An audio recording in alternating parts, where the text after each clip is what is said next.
ከኦፖርቹኒቲ በፊት ለኦፖርቹኒቲ ዝግጁ ነው ወይ? ስለዚህ የመጣ ኦፖርቹኒቲ ሁሉ የሚያልፍ ሰው ነው የምትሆነው። ስለ ፉክክርስ ምን ታስባለህ? እነከሌ ይሄን ያህል አላቸው እኔ ምን አለ ብዬ አልጠይቅም። እኔ ሊኖረኝ የሚገባው ነገር ላይ አጥብቄ ያ የሚኖረኝ ነገር ደስ ብሎኝ እንድኖርበት። ይሄ ዓለም እኮ ምንም የለው። ሀብት ብትለው ዝና ብትለው ስልጣን ምንም የለው። ኢትዮጵያ ውስጥ ለእኔ ጀግና ስራ የሚፈጥር ሰው ችግርን ለችግር በጣም ፊት አትስተው አፍኖ ነው የሚገለው።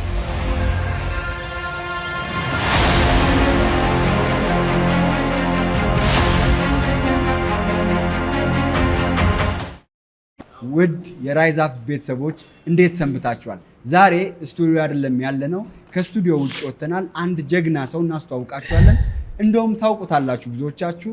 ክብረት አበበ ጠብታ አምቡላንስ መስራች፣ ትልቅ ህንፃ እየሰራ ነው ለጠብታ አምቡላንስ። እዛው ሳይት ላይ ሆነን ጭውውት እናደርጋለን። ትወዱታላችሁ። ክብረትዬ እንኳን ደህና መጣን ነው የሚባለው አይደል? አዎ እንኳን ደህና መጣችሁ ነው። አንተ ነህ እንኳን ደህና ቆየህን። በጣም ደስ ብሎናል። ቀጥታ ልጀምረው። ብዙዎቹ ስለሚያውቁ ትልቅ ህንፃ እየተሰራ ነው። ከ10 ፎቅ በላይ የሚሆን ትልቅ ቦታ ላይ ነው ለጠብታ አምቡላንስ የሚሆን እና ይሄን ደግሞ የሰራው ብር አይመስለኝም። ምንድን ነው? እንግዲህ እኔ ሁልጊዜ ከአንተም ጋር በማደርገው ኮንቨርሴሽን እንደምታስታውሰው ሰዎች የሚኖሩበት ምክንያት ሊኖራቸው ይገባል። ያ ምክንያት ፐርፐዝ ማለት ነው። በላይፍ ውስጥ ሁልጊዜ ሊያታግል ይችላል እንጂ ወደ ትክክለኛው አቅጣጫ ያመጣሃል። ስለዚህ ኦፍኮርስ እያንዳንዱ ነገር የሚገዛ በገንዘብ ነው። ግን ገንዘቡ ስለሌለኝ ስራውን አልሰራም ካልክ ክሪፕልድ ነው የምትሆነው። እና እውነት ለመናገር ያው ማመን የሚችሉ ሰዎች ብቻ ነው የሚያምኑት እንጂ ገንዘብ ሳሊዝ ነው ይህንን ቢልዲንግ መስራት ጀመርኩት። ግን እስካሁን ድረስ አልቆምንም አትሊስት እንጂ በአሁኑ ሰዓት የፕሪ ሆስፒታል ኬር ወይ ደግሞ አምቡላንስ ሰርቪስ እየሰጠ ህንፃ መገንባት ኦልሞስት አይቻልም ማለት ይችላል። በዝም ብለህ እንደ አለ አይደለም ይሄ ያስፈልገኛል እያልክ የምትቀጥል ከሆነ ግን ራሱ ጉዞ የተሻለ ኦፖርቹኒቲ እያመጣ አሁን እንዳየው 6ኛ ፍሎር ላይ ነን ያለነው። 12 ወለል ህንፃ ነው። ስለዚህ ፊኒሺንግ ከስር ጀምረናል። እስከ መስከረም ድረስ አትሊስት ለኛ የሚሆን የኦፊስ የቢሮ ነገር ይሆነናል ብለን ስለምናስብ እዚሁ ገብተን ለመታገል ነው የምናስበው። እና ይሄንን የሚሰራው ሀሳብ ነው። ማሰብ፣ ላሰቡት ነገር ደግሞ በጠዋት መነሳት፣ ዴዲኬትድ መሆን፣ ሁሉንም ገንዘብ ወደዚህ ለማምጣት መሞከር፣ ከዛ ደግሞ የእግዚአብሔርን ልመና መጠየቅ፣ ከዛ እያለ ይኸው ለእኔ ለራሴ ገርመኛልና እዚህ ደርሰናል። ከዜሮ እንደጀመርክ ይታወቃል። ህልም ብቻ እብድ ተብለህ ከዛ በኋላ ብዙ ነገሮች ያሳይታል። አሁን ደግሞ ሌላ ምንም ሳይኖር ወደ እንደዚህ አይነት ነገር መግባት ሌላ እብደት እና እስኪ ስለሱ ነገር እንዴት ተጀመረ? ምን አሳሰበ? ሁልጊዜ ምን እንላለን? በጣም ይሄንን አንዳንድ ስታስበው በጣም ቴዎሬቲካል ይሆናል። ግን በኢንተርፕረነርሺፕ በስራ ፈጠራ ታሪክ ውስጥ ብዙ ቴዎሬቲካል አይደለም። ችግሮች ወደ ተሻለ ኦፖርቹኒቲ ይቀየራሉ የሚለው ነገር በጣም ትክክለኛው ኢንተርፕረነር ከሆንክ በየስቴፑ የምታገኘው ነገር ነው። እኛ አሁን እችን 500 ካሬ ቦታ ነው ለአምቡላንስ ሰርቪስ 500 ካሬ ማለት እኛ እንግዲህ ጠቅላላ መኪኖቻችን 20 ይሆናሉ። የት ነው የምናቆመው? ሊትራሊ ግን ማሰብ ያለብን ነገር ችግር ሲገጥመን በችግሩን በጥልቀት ደጋግሞ ማሰብ ችግሩ እንዲወስደን ነው የሚያደርገው። ችግር እንኳን የትም ዓለም ላይ ችግር አለ። አሁን የብዙ ሰው የፐርሰፕሽን ችግር ምንድነው?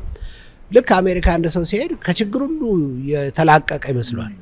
እኔ በእኔ አርጊመንት በጣም ሳትቸገር ትቀራለህ ወይ እዛ ነው ከዚህ ይልቅ ብዬ በሚተነተን ነገር እከራከራለሁ። በጣም አሜሪካን ሀገርን ይለያያል እንጂ በተደጋጋሚ ስላየሁት በጣም ስረስፉል የሚያደርገው ነው እሱ ነው እላለሁ። እሺ እሱ እንግዲህ ዲቤተብል ነው። ግን በቃ ይሄንን መቀበል አለበት። እዚህ ዓለም ላይ እስካለ ድረስ ሁልጊዜ ፕሮብሌም አለ።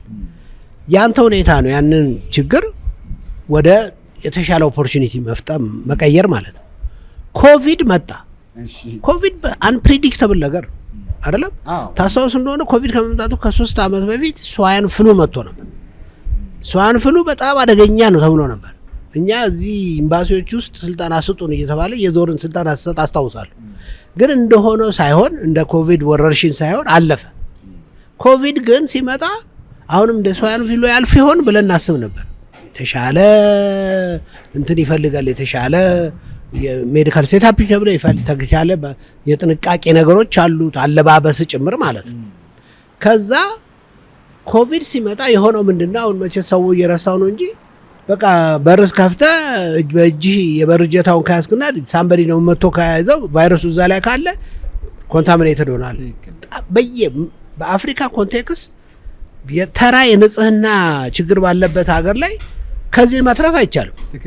እውነቱን ለመናገር እኔ ብዙም ማስክም ሁሉ ብዙ አላረግም ነበር ማለት አይመስለኝም እል ነበር ለራሴ ማለት ተጠንቅቅ አልችለውም ነው። አዎ በቃ በእኛ ሀገር ተራ ኮሚኒኬብል ዲዚዝን በመታጠብ ለማጥፋት ገና በምትታገል ሀገር ያንን ያህል ኤክስፓንዲቸር ለኮቪድ ማውጣት አስቸጋሪ ነው እውነት ለመናገር። ግን እኛ በር ላይ መጣ በቃ ይሄ ፕሮብለም። በቃ እኛ በየቤቱ ሄደን የመጀመሪያ ሰውየው ሐኪሙ ሳያገኘው በፊት እኛ የምናገኘው የኮቪድ የምንጨባበት ከኮቪድ ቫይረስ ጋር ነው። ስለዚህ ቁጭ ብለን እንደ ኢንተርፕረነር እናወራለን ማለት ኮቪድ በጣም መጥቶ ኢትዮጵያ ውስጥ የመጀመሪያ ፖዚቲቭ የሚባል ነገር ሳይመጣ በፊት ለጤና ጥበቃ ሚኒስቴር ለአዲስ አበባ ጤና ቢሮ ሁሉ ጽፈናል ደብዳቤ። ይሄ ነገር እንደ ስዋን ፍሉ ባያልፍ ፕሮቴክሽን ክሎዞችን ልብሶችን እንዴት ነው የምናገኘው እንደ ፕራይቬት ሴክተር? ምክንያቱም ከሆስፒታሉ በፊት ፕሪ ሆስፒታል አለው እኛ የምንሰጠው ከሆስፒታሉ በፊት እኛ ነን ኤክስፖዝ የምንሆነው ብለን ሁሉ ጠይቀናል። ከዛ ኮቪድ መጣ።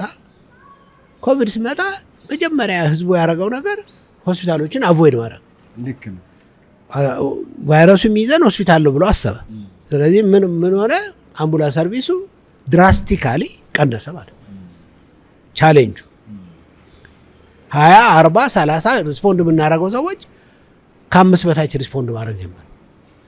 ይሄ ማለት የሚቀጥለው ወር ደሞዝ አንከፍልም ማለት ቲፒካል ቻሌንጅ ነው። እኛ ደግሞ ኢንተርፕረነርስ ነን እንጂ በድጎማ አይደለም የምንኖረው። ነዳጁን ሞልተን መኪናውን አሰርተን ሰራተኛ ደሞዝ ከፍለን ነው የምንኖረው። ከዛ ቁጭ ብለን ብሬንስቶርም ስናደርግ ይሄ ቻሌንጅ ላይ እስቲ ኮስቱን ስጡኝ፣ የትኛው ነው ኮስት በጣም ሂውጅ የሆነው ወጫችን የቱ ነው ስል ሂውጅ የሆነው ወጫችን ሆኖ የተገኘ ቤት ኪራይ ነው። በዛን ጊዜ ወደ $7,000 አካባቢ ለኮሌጁና ለዲስፓች ሴንተሩ እንከፍላለን በየወሩ። ይሄ ማለት በጣም በጣም ትልቅ ገንዘብ። ስለዚህ ይሄ ብቻ አይደለም፣ መቼም ቢሆን እኛ ህብረተሰቡን እያገለገልን በጣም በጣም በጣም ትንሽ በሆነ ዋጋ ሰርቪሱን እየሰጠን ህይወት እያዳንን ኦልሞስት ከድሆች ላይ ገንዘብ እየተቀበልን ምን ከፍለው ግን ለላንድ ሎርዶች ነው ለተከራየንባቸው ሰዎች። ስለዚህ ማስተላለፊያ ነው እንጂ የሆነው እኛም አልተጠቀምንም፣ በሽተኛውም አልተጠቀምም። ስለዚህ ምንድን ነው የምናደርገው እዚህ ውስጥ? እኛ ይህንን ኮስት ድራስቲካሊ መቀነስ ብንችለው የራሳችን ቦታ ቢኖረን አዲስ አበባ ውስጥ እኛ በጣም ብዙ አደጋዎች ላይ ተገኝተን የመንግስት ምስጋና አግኝተናል። የኮልፌ አደጋ፣ ጠቅላይ ሚኒስትሩ ቦምብ ሲፈነዳ፣ ብዙ ማስ ካዡዋሊቲ ላይ ኮቪድን ጭምር ማለት ነው። ግን ሰርተፊኬትና ምስጋና ነው እንጂ እነዚህ ሰዎች የሁሉ መኪና የት ነው የሚያቆሙት? ስለዚህ ለማንም ይሰጥ የለ እንዴ? ለማንም እኮ ነው የሚሰጠው። እኛ ለእኛ ለፕሪ ሆስፒታል ኬር ለምን ፕሮቫይድ ለምናደርግን መንግስት ፈቃደኛ አልሆነም። ኢንተርፕረነር ደግሞ አልቃሽ አይደለም። ብዙ ሰው መንግስትን እያማረ ነው። መንግስት የራሱ ፐርሰፕሽን አለ። ይህንን እንደ ኢምፖርታንት ላላየውም ይችላል። ባያየውም እኛ ግድ የለን፣ እኛ ግን ኢምፖርታንት ነው ብለናል።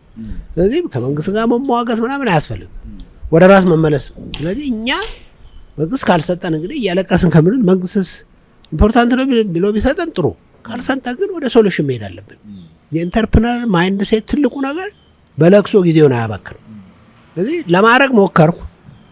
እባካችሁን እኛ ችግራችን እኮ አምቡላንሶቹን ማቆሚያ ነው፣ ማንም ይሰማን አጣ። ስለዚህ ቀጥ ብለን መሬት መግዛት አለብን። መሬት መግዛት አዲስ አበባ ውስጥ ቀላል ነገር አለ። ስለዚህ ፈልጉልኝ አሉ እና ባንክ በጣም ነው በዚህ አጋጣሚ ማመሰግነው። እንደ ሶሻል ኢንተርፕራይዝ ያለ የፋይናንሻል ኢንስቲትዩትን ማቀው እናት ባንክን ነው። እነሱ ሴቶችን ሳፖርት ያደርጋሉ። እኛ የምንነግራቸው ነገር ለእነሱ ሩቅ አይደለም። ኢምፓክት ድሪቭን ፕሮፊት የምንለው ማለት ነው። ስለዚህ ከእነሱ ኤክስኪዩቲቮች ጋር መነጋገር እኛ የምንሰራው ነገር ለልባቸው ቅርብ ነው። ስለዚህ እስቲ ፈልጉና እንሞክራለን አለ። ዝም ብለህ ተነስተህ ገንዘብ የሚሰጥ ሰው የለም። ከዛ እዚህ ጋር በጭቃ ቤት የተሰራ እዚህ ህንፃ ላይ ሰርቪስ ቤት ነበረ። ይሄን ቦታ አየሁት አቧሬ ጋር። ቦታው በጣም ጥቅጥቅ ባሉ የቀበሌ ቤቶች የተከበበ ነው። ምንም ለሕክምና የሚሆን ነገር የለም። እንደ ቪዥነሪ ሰው ነገ ሌላ ቀን ነው ካላልክ በቀር በዚህ ብቻ ምክንያት እዚህ ውስጥ ምን ሕክምና እሰራለሁ ልትል ትችላለህ። ግን እኔ እንደሱ አላስብም። እኔ ሀገር እንደሚለወጥ አውቃለሁ። ስለዚህ ይህንን ቦታ በ15 ሚሊዮን ብር አካባቢ ከደራ ደላሎች ላይ ነው የገዛ ነው። ሻጭና ገዢ ተገናኝተን ማለት ነው እንጂ መንግስት ሰጥቶን ምናምን አለ ሰው እንደሚል። ከዛ መሬት መግዛት አንድ ነገር ነው፣ ህንፃ መስራት ደግሞ ሌላ ነገር። መሬት ገዝተህ ደግሞ ህንፃ መስራት አለብን። ምክንያቱም መንግስት ብዙ ስታንዳርዶች አሉ። እኔ እንደምታውቀው እኔ ሕክምና ሰው ነኝ። ብዙ ወደ ውስጥ ስገባ ነው ነገሩን አንደርስታንድ ማድረገው እንጂ አላውቀው። እና ልክ እዚህ መጥቼ ሳየው በቃ መሬቱ ካለኝ በኮንቴነር ደራርበን በኤል ሼፕ ለኪራይ ማንከፍልበት ሁኔታ ማድረግ እንችላለን ብዬ አሰብኩ። ቤት ያልሆነ ማለት ነው። በቃ ለቢሮ ብቻ የሆነ አምቡላንስ ዲስፓች ለማድረግ ብዙ ነገር አያስፈልግም። ኮምፒውተር ነው የሚያስፈልግ። ኮል ሲስተሙን ነው የምታጠናክረው ይሆናል። ለጊዜው መፍጫ ማለት ነው። ቦታውን ካገኘ እኔ ብዙም ቦታ አምቡላንሱ እንዲቆምበት ነው የምፈልገው። ምክንያቱም ችግራችን አምቡላንስ ማቆም ነው። ከዛ በኋላ ይሄን ቦታ ከወሰድን በኋላ ቶሎ ወደ ኮንስትራክሽን ለመግባት ግን እኔ የማስበው እንዳልኩ ከአቅም አንጻር ኮንቴነሮችን ገዝቶ መደራረብ ወደ 20 ኮንቴነሮችን በኤል ሼፕ አድርጎ ደራርቦ ለጊዜው ማስተንፈስ ማለት ነው። ከዛ ይሄንን ለማድረግ የግንባታ ፈቃድ መውሰድ አለብን። ከዛ የግንባታ ፈቃድ ለመውሰድ ወደ ወረዳችን ሄድን። ወረዳችን ስትሄድ ስታንዳርድ አለው አወጡትና ይሄ ነው መሬታቸው።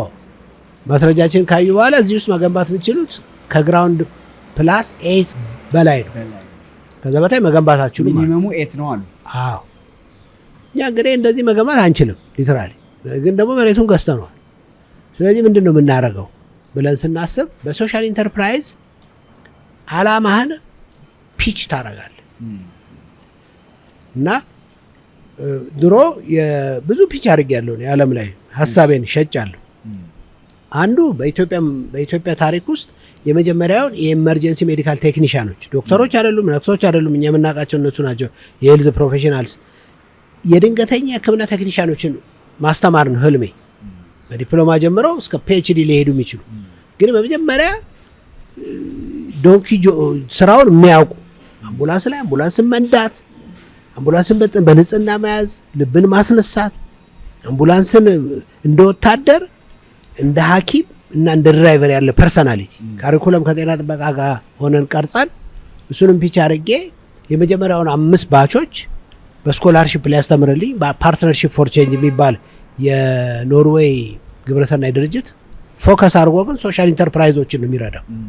ሶሻል ኢንተርፕራይዞች ማለት ቢዝነሶች ናቸው።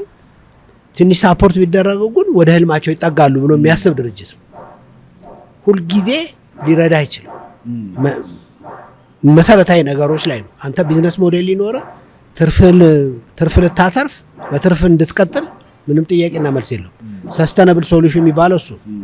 እነዚህ ሰዎች ለ5 ዓመት ኮሌጁን ስፖንሰር አድርገውታል። እኛም ልጆችን በነፃ ለማስተማር 3ኛ ባች አስመርቀናል። 4ኛ ባች አሁን እየተማሩ ነው። እስከ 5ኛ ባች ስፖንሰር ያደርጉናል። እነዚህ ሰዎች መሰረታዊ ችግራችን የቤት ኮሌጁ ስታንዳርዱን ያላሟላ ኮሌጅ ነው። በጣም ነው ስታንዳርዱን ከሚጠብቀው የመንግስት አካል ጋር ሁልጊዜ የምንነጋገረው። የሰው ቤት ተከራይተው ነው የምናስተምረው። ስለዚህ ስታንዳርዱን ሊያሟላ አይችልም። ስለዚህ ስታንዳርዱን የሚያሟላ የስልጠና ማዕከል እንድንገነባም ይፈልጋል ፓርትነርሺፕ ፎር ቼንጅ። ስለዚህ እኛ እኮ 4 ኪሎ ጋር ይሄው እቺንም ያክል መሬት ገዝተናል። ይሄ ደግሞ ለኮሌጁ በስታንዳርዱ መሰረት ጥሩ ክፍሎች እንዲኖር ሊያደርግልን ይችላል የሚል ሀሳብ ኖረኝና ይሄንን ለነሱ ገለጽኩላቸው። በዚህ መሰረት በመጀመሪያ ኦሪጂናል ያሰብነው ኮንቴነሮቹ ነው። ኮንቴነሮቹ ስንት ሊገዙ ይችላሉ፣ እነሱን ፊክስ ማድረጊያ ስንት ሊሆን ይችላል ብለን ፒች አረግን። የመጀመሪያውን ሲድስ መኒ ሰጡ። ኦኬ ለኮንቴነሩ ነው እናንተ ለኮንቴነሩ ነው እኛ ያሰብነው። ከዛ በኋላ ግራውንድ ፕላስ 8 ነው ከዛ በታች አይሆኑም ብለው ሲያስቸግሩን ሲነግሩን የክፍለ ከተማው ሰዎች እሱን ደግሞ ምንድነው የምናደርገው ብለን ማን ነው በተደራራቢ ቤት አሁን ኦቪድ እንደሚሰራ ማለት ነው ሊሰራ ለሚችለው ኢትዮጵያ ውስጥ እንደሱ ኤክስፒሪየንስ ያላቸው ኢትዮጵያ ኮንስትራክሽን ወርክስ ኮርፖሬሽን ኢኮስኮ የሚባል ድርጅት ነው። ትልቅ ድርጅት ነው። ስለዚህ ከነሱ ኃላፊዎች ጋር ተገናኘንና እባካችሁ እኛ የምንሰራው አምቡላንስ ነው። ይሄ ነው በጣም ኢምፖርታንት ነው ሰርቪሱ። እዛ ቀጥታ እነሱ ጋር ደግሞ ሰዎች ጠቆሙና እነሱ ጋር ሄደን በተገጣጣሚ ቤት ስሩልን ቶሎ ከቤት ኪራይ እንድንወጣ።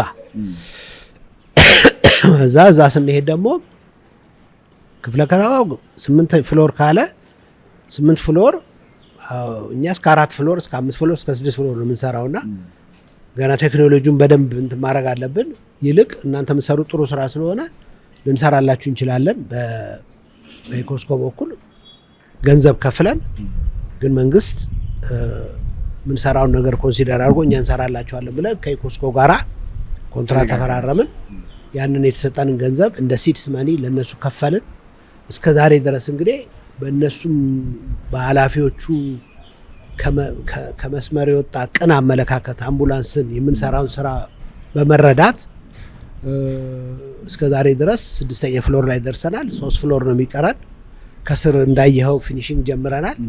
አሁን ባለው ሁኔታ ለመግባት የሚያስችለን ይሄንን በአልሚኒየም ከሸፈንም በኋላ ከቤት ኪራይ ልንወጣ የምንችልበትን ነገር ማድረግ እንችላለን ብለን እናስባለን እና እስከሚቀጥለው እንደ እግዚአብሔር ፍቃድ እስከሚቀጥለው መስከረም ድረስ ቢሮአችን እዚህ ይሆናል ብለን አጥብቀን እየሰራን ያለው።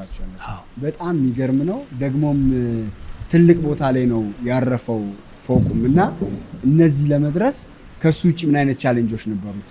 አሁን እንዳልከው ቅን ሰዎች እንዳገዙ እነዚህም ሶሻል ኢንተርፕረነር የሚያግዙ ሰዎችም ግን ቀላል ነገር አይደለም። ለምን ስራው እየተሰራ ነው። ስራው ደግሞ ይህን ፎቅ ሊሰራ የሚያስችል ገንዘብ አያመጣም እና ቻሌንጆቹ ምን ነበሩ እዚህ ድረስ ለማድረስ? እኔ እውነት ለመናገር ተገልጸ ተናግረ የምትጨርሰው ነገር አይደለም። ቦልድ ላይ ነገረኝ ካልከኝ ኦልሞስት መስራት ማልችልበት ሁኔታ ውስጥ ነው በየጊዜው ኢንዳፕ ማረግ። እኛ ሁልጊዜ በህግና በስርዓት ነው የምንሰራው። ሶሻል ኢንተርፕራይዝ ሶሻል ያስባለሁ የሚል ሰው በብዙ ፐርሰንት ሁሉንም እያልኩ አይደለም ኃላፊነት ወስዶ ነው የሚሰራው። የሰው ህይወት አድናለሁ እያልክ ተራፒቲ ኮራፕሽን ውስጥ ልትገባ አትችልም። እና ስለዚህ ሁሉ ነገር ትራንስፓረንት ለማድረግ የምናደርገው ሙከራ እኛን መልሶ ለምሳሌ ገቢዎች የምትለው ድርጅት እኛን መልሶ ለመመርመር ነው የሚሞክረው። እና አሁን በጣም ብዙ ገንዘብ ተጠይቀናል። አምቡላንስ ሰርተናል። አሁንም እዛም ባሉ ቅን ሰዎች ብንነግራቸው በደንብ የሚገባቸው ያሉ ሰዎች ነው እንጂ እዚህ ጋር እንደዚህ እየሰራ ይሄ ሁሉ ከ100 በላይ ሰራተኛ እያስተዳደርክ እዛ ጋር በነፃ ወጣቶችን እያስተማርክ ፕሮቶታይፕ ማሳያ ለሚሆን ነገ ኢትዮጵያ ወደ 26000 የኤመርጀንሲ ሜዲካል ቴክኒሻኖችን በሚቀጥለው 5 ዓመት ትፈልጋለች። እሱ በምን ይታይ? መታያ ያረግም ብዙ ትኩረት ሳይሰጥ ሕክምና እኮ በኢትዮጵያ ኮንቴክስት ፖይንት ኦፍ ቪው መንግስትም ጋር በተሰራ ፕራይቬትም ሆነ በተሰራ ሕክምና አትራፊ አይደለም ማሰች በትክክል ከሰራው ማለት። ስለዚህ ገንዘቡን ሳታገኘው የምትሰራው ነገር ሁሉ ኢንቴንሲቭ ገንዘብ ጠያቂ ሆኖ ተኝተ መነሳት እንኳን አትችልም። እውነት ለመናገር ግን ቅድም እንዳልኩ ነው። እኔ በዚህ አሁን ወደ እንደዚህ አይነት ንግግሮች ሲመጣ ብዙ ሰዎች ስለሚሰሙኝ በተለይ ወጣቶች በጣም ቻሌንጁን እያወራው ፍረስትሬት እንዲያደርጉ አልፈልግም። ስለዚህ ትልቁ ነገር መስራት እንደሚቻል እንዲያውቁ ውስጡ ሲገቡ ያለውን ነገር ከቻሌንጅ ይሄ ሁላችንም ሀገር ማንም የዚህ ሀገር የበለጠ ባለቤት አይደለም። ሁላችንም የዚህ ሀገር ባለቤቶች። ስለዚህ የምንሰራው ነገር ትክክል እውነትና በምንችለው አቅም የምንሰራው ነገር ይኖር እንጂ ለማንም ትተን አንሄድም። ይሄን ነገር ከዚህ ፖይንት ኦፍ ቪው ነው ሁልጊዜ ኢንካሬጅ ሆኜ የምሰራው እንጂ ችግሩን ካወራው ከዚህ መነሳት አንችልም። ግን ምንድነው አሁን የሁሉ ነገር አሁን ሁኔታዎቹ ክብረት እንኳን ፎቅ መስራት ሊጀምር ለአምቡላንሱ ያለው ማስቀጠል ራሱ ተአምር ነው ባለው ሁኔታ እና ምንድነው ሞቲቬት አድርጎ እንዲህ ታጋይ የሚያደርገው? እኔ ጉዞውን መውደዴ ነው ማለት ጀርኒውን ሰክሰስ ምለው እኔ ይሄ ህንፃውን ለምሳሌ ሳምበዲ መጥቶ በቃ እኔ ጨርሼ እሰጣለሁ ብለው ህልሜ እንደወሰደ ነው የምቆጥረው። እኔ የምወደው ጠዋት ስመጣ የማየውን ለውጥ ነገ ደግሞ ይህን እንሰራለሁ ማለት ነው። ስራው ነው የደስታዬ ምንጭ፣ ውጤቱ ብቻ አይደለም። ስለዚህ እኔ ምንም እዚህ የሚያደርስ ባክግራውንድ የሌለኝ ሰው ነኝ። እውነት ለመናገር በብዙ ነገር ከኔ ተሻሉ ሰዎች እቺ ሀገር አለ። እኔ ለምን ስል እኔ ጉዞውን ወደዋለሁ። የተፈጠርኩበት ነገር በአግባብ ገብቶኛል። ህይወት ስለ ገንዘብ አይደለም፣ ስለ ዝና አይደለም፣ ስለ ስልጣን አይደለም፣ ይሄ ሁሉ አይደለም። ህይወት ፐርፐዝ።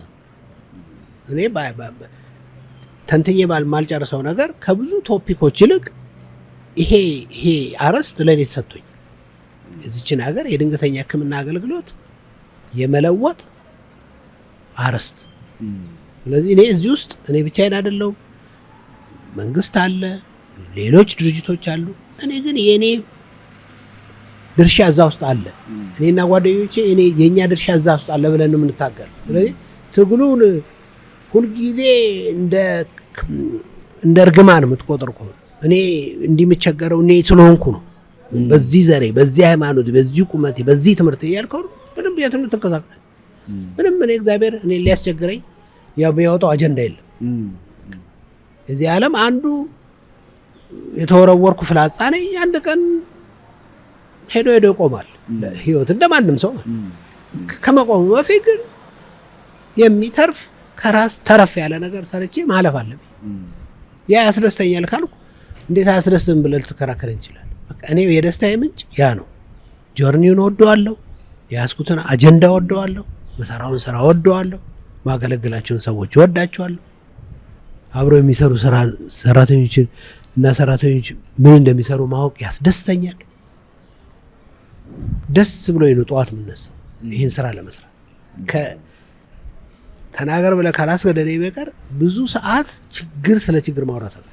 በጣም መሳቅ መደሰት የምወድ ሰው ነኝ። ሁልጊዜ ችግርን ብሪፍሊ ነው ማየው፣ ውስጡ መግባት አልፈልግም። 1 ሚሊዮን ነገር ብሰጠኝ እንዴት ይፈታል ብዬ ነው ምን ይሰራልኛል? ስለ 1 ሚሊዮን ችግር ውስጡ ገብቼ ብዳክር ምን ሆነ እንዲህ? ታዲያ ምን ልናደርግ እንችላለን? በየጠዋቱ ያልቃል ብዬ አልገምትም። ይህን በፈጸመው ነገር ነው ይመጣ ቃል ህይወት እስከቀጠለ ድረስ ችግሮች ይቀጥላል። ግን እኔ ሁሌ ምንድነው የምለው ችግርን ለችግር በጣም ፊት አትስተው፣ አፍኖ ነው የሚገል። ይኸው እንዴት ከሱ እንደምትወጣ አስብ። ብዙ ሰዓት ወደ መፍትሄው የሚል ነው እንጂ እኔ የተለየ ብዙ ሰዎች እኮ ብዙ ታጋሪ የተለየ መታገያ ስልትም የለኝ። የነገሮች ሁሉ ጥልቀት፣ ነገሮች ሁሉ ሶሉሽን ፍቅር። ድሮ ማሰቤን እንደ ትልቅ ኦብሰስድ ነበርኩ ለሀሳቤ። ማሰብ ትልቅ ነገር ነው፣ ግን ሁሉ ነገር አይደለም። ስለዚህ ምን ታስባለህ? ያችን ትንሽ ነገር ደግሞ እንዴት ወደ መሬት ለማውረድ ትሞክራለህ ነው ኢምፖርታንቱ። አሁን በዚህ 15 ወይ 16 ዓመት የኢንተርፕረነር ጉዞ ውስጥ ብዙ በጣም የሚገርሙ ኢንተርፕረነሮችን ኢንተርናሽናሊም ናሽናሊም አግኝቻለሁ እና እንደ ትልቅ ነገር እንደ ትልልቅ ፕሪንሲፕል መወስዳቸው ነገር አንዱ ለምሳሌ በእንግሊዝኛ ልናገርና በአማርኛ ልተርጉመው ቲንክ ቢግ ስታርት ስሞል አክት ናው። እኔ እውነት ለመናገር የሚዘገንን ትልቅ አስባለሁ። ስለ ትልቅ ነገር እያሰቡ ግን ትልቅ ነገር ነው የምሰራው ብሎ እሱን እያወሩ መኖር ይቻላል። ወደ ትልቅ የሚያደርስን ነገር በትንሹ መጀመር ደግሞ ሌላ ማይንድ ሴት ነው። ያን ታስበውን ነገር ደግሞ አሁን መጀመር ሌላ ማይንድ ሴት ነው። ነገ የሚባል ቀን እኔ አላውቀውም። ብዙ ሰው ስለ ነገ ነው የሚያወራ። እኔ እንደሱ አላውቅም። ዛሬ ቀኑ ተጠቅሜበታለሁ የሚለው የመጀመሪያ ጥያቄ። ስለዚህ የኢስት አፍሪካን የድንገተኛ ሕክምና አገልግሎት ከትራውማ ሴንተር ፖይንት ኦፍ ቪው ከሰፕላይ ቼን ከትሬኒንግ ከኤር አምቡላንስ ሰርቪስ ሲስተም ማዋቀር እፈልጋለሁ። ይሄ ትልቅ ማሰብ ነው። ስለ ሄሊኮፕተር እያሰብኩ ግን ግራውንድ አምቡላንሱን አለመስራት ኦብሴሽን ነው። እንዴት አይነት ጎበዝ ሰው ነው፣ ትልቅ ያስባል ነው እንጂ ፕራክቲካሊ ምንም እየሰራው አይደለም ማለት። ስለዚህ አጥብቄ ምችላትን እየሰራው ለትልቁ ኢንቪዥን ማለት ይሄ እኮ አሁን የተቀመጥንበት ግራውንድ ፕላስ 12 ወለል ህንፃ አት ሀርት ኦፍ አዲስ አበባ ትክክል። ስለ አዋሬ ጋር የእግዚአብሔር ዳታ ነው ትልቁ ነገር። ከዛ በኋላ ግን ሁልጊዜ ያን ኮንቲኒዩስሊ ማሰብ ወደ ትክክለኛው ነገር በግራም በቀኝም ይመራል። ኔጌቲቭ የሚያስቡ ሰዎች ህይወታቸው ምናምናቸውን ወደ ኔጌቲቭ ድራግ የሚደረገው በዚህ ምክንያት። እኔ የኔ ዓላማ ሰዎችን በእኩልነት ህይወታቸው እንዲተርፍ ማድረግ። ይህንን እግዚአብሔር የሚወደዋል፣ ሰዎችም ይወዱታል። አጥብቆ መስራት ነው እዚህ ላይ። ሁለተኛው እንደ ትልቅ ፕሪንሲፕል የምወስደው ፎከስ፣ ኮሚትመንት እና ሪዚሊየንስ ወደ አማርኛ መልሰዋል። ብዙ ሰው ፎከስ አይደለም። እኔ እዚህ ምድር ላይ መጣሁት ልነግድ አይደለም። የሚነግዱ ሰዎችም አንድ ቀን ይቆማሉ። መነገድ በጣም ጥሩ ነገር ነው፣ ግን እኔ ፐርፐዝ ንግድ ብቻ አይደለም። ፐርፐዝን በትክክል መረዳት አለ።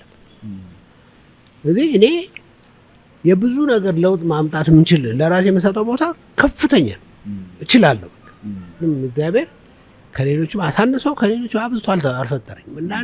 እንደ አንድ ሰው ተፈጥሯል።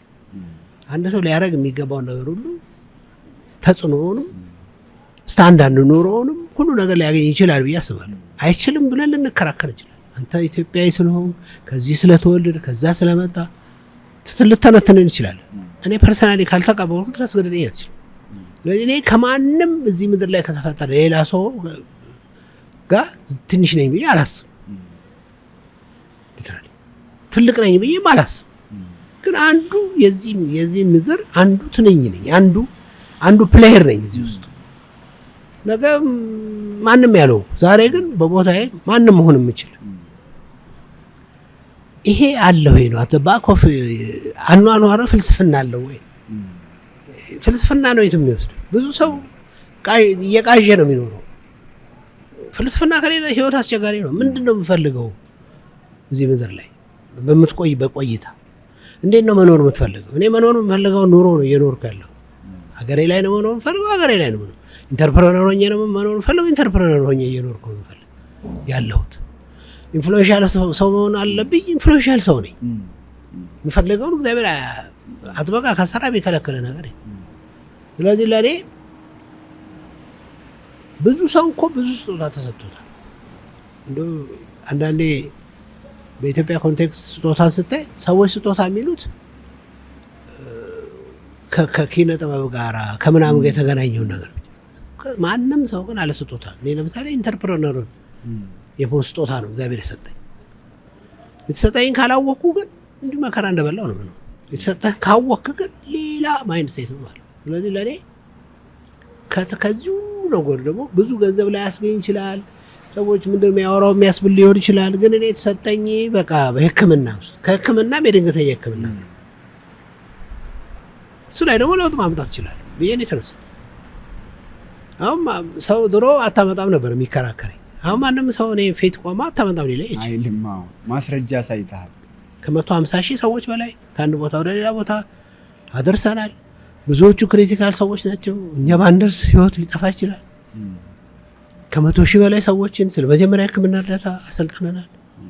ባለፉት 10 ዓመታት ሊሆን ይችላል። በሸገር 102.1 ላይ በጣም ብዙ ገንዘብ እያወጣን ህዝቡን በነፃ አስተምረናል። ማንም ዲና ያደረገች ከ2000 ትራፊክ ፖሊሶች በላይ እዚህ አገር አሰልጥናል።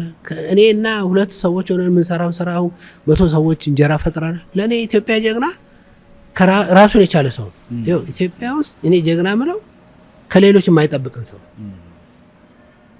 እኔ ለራሴ መሆን እችላለሁ የሚል ሰው ለእኔ የመጀመሪያው ጀግና። ምንም ህመሜም ሰው አያስቸግርም፣ ማጣቴም ሰው አያስቸግርም። በጣም አገኛለሁ። በራሴ ቆሜያለሁ ከእግዚአብሔር ጋር ማንም ላይ ሪላይ አላደርግም። መጽሐፉ ምን ይላል? ኤክስፔክቴሽን ኢዝ ዘ ፋዘር ኦፍ ፍረስትሬሽን አለ። ብዙ ሰዎች ብዙ ነገር ኤክስፔክት ያደርጋሉ ከዘመዳቸው፣ ከወላጆቻቸው፣ ከሀገራቸው። ከማንም ምንም ኤክስፔክት አላደርግም። ስለዚህ የመጀመሪያው ጀግና ራሱ ነው። ኢትዮጵያን ያስቸገሩ ሰዎች ራሳቸውን ያልቻሉ ሰዎች ናቸው። ቢሊቭ ራስን ስችል ደግሞ ለሌሎች ተርፋል። ራስን በመቻል እኮ አንበቤተሰቦች ራስን ስችል እኮ በቃ ለቤተሰብ ምን እንደሆንካስ አገር እኮ በዚህ ማይንድሴት ነው የሚገነባው አይደለም እንዴ? ከዛ አንድ ሰው ተርፋለህ። እኔ ለሚሊዮኖች ተረፈለ ነው የኔ የሚሊዮኖች ጀግና ኢምፕሎይመንት የፈጠረ ኢትዮጵያ ውስጥ ለኔ ጀግና ስራ የሚፈጥር ሰው ባይቆቁ እኔ እንደዚህ አልነበረም። አሁን ካንተ ጋር ከ15 ዓመት ከጠበታ በኋላ ሺህ ሰዎችን መቀጠር ሰው መስሎኝ ነበር። አገሩ ነው ትብታብ ግር ላይ ገመድ እያስገባ የሚጎትት እንጂ ስራው አለ፣ ህይወት ማትረፉ አለ፣ ህዝቡም አለ። ብዙዎች ሳንደርስላቸው ነው የሚሞቱት። እንጀራ ይሆናል ለሌሎች ሰዎች ተቀጥረው ህይወትን አትርፈው ደስ ብሏቸው የሚኖሩበት ኢንዱስትሪ ይሆን ነበር በሚገባ ብንሰራ። እንደዛም ባይሆን ግን ቀላል ነገር አይደለም። ይሄ ከሁለት ከሶስት ሰዎች ከመቶ በላይ ሰዎችን አንተን አምነው ጠዋት ወደ ስራ የሚመጡ ሰዎችን ማፍራት ቀላል ነገር አይደለም እውነቱን ለመናገር። ስለዚህ ፎከስ በጣም ኢምፖርታንት። ፎከስ ካላረክ በኢትዮጵያ ኮንቴክስት ነገም የቱ ጋር ነው ደግሞ ገንዘብ ያለው ምትል ከሆነ የምትፈልገውን አታውቅም ማለት። ገንዘብ የሁሉ ነገር ምንጭ ነው ብዬ አላምንም። ገንዘብ ቱል ነው የምትሰራበት። ፎከስ ስታረግ ፎከስ ይዞ ማሄድ ቦታ ይል። እኔ የዛሬ ስንት ዓመት መተበጠኝ ጥቁር አንበሳ ሆስፒታል ተሰራ። እኔ ምንም እዛ እየሰራው አንዴ ህመምተኛ ለማድረስ ይህንን ቬንቸር እንድጨምር ያደረገኝ አንድ እንግሊዛዊ ህመምተኛ እንግሊዝ ሀገር ሄጄ ይዤ መሄዴ ነው። እኔ ግን ጠብታን ከመሰረትኩ በኋላ በ2015 በሚባል አመት 5 ጊዜ እንግሊዝ ሀገር ሄጃለሁ። በ5ኛው የእንግሊዝ ፓርላማ ተናግሬያለሁ። የሚገርም ነው ገባህ? ስለዚህ የሆነ ፐርፌክት ነገር አለ የምነግርህ። ጀርኒው ጉዞ ኦፖርቹኒቲ እየፈጠረ ነው ወደ ተሻለ የሚያስፈልግ። አንተ ግን ከኦፖርቹኒቲ በፊት ለኦፖርቹኒቲ ዝግጁ ነው ወይ? ስለዚህ የመጣ ኦፖርቹኒቲ ሁሉ የሚያልፍ ሰው ነው የምትሆን። ስለዚህ ለእኔ በህይወት ውስጥ የምሰራውና የሚያስደስተኝ ነገር አውቄያለሁ። ይሄ መሰረታዊ ነገር። ስለዚህ ለዛ ነገር ፎከስ ነው ሰው እንዲያውቅ የምፈልገው በድንገተኛ ሕክምና አገልግሎትና በሶሻል ኢንተርፕራይዝ እና ኮንትሪቢዩት ታደርግበት በምትችል ከራስ ማለፍ ነው ህይወት። ሁልጊዜ ስለ ራስ አይደለም።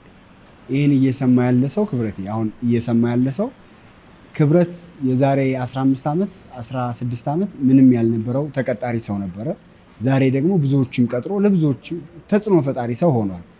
ይሄን ያደረገው ምን እንደሚፈልግ መለየቱ ነው መጀመሪያ።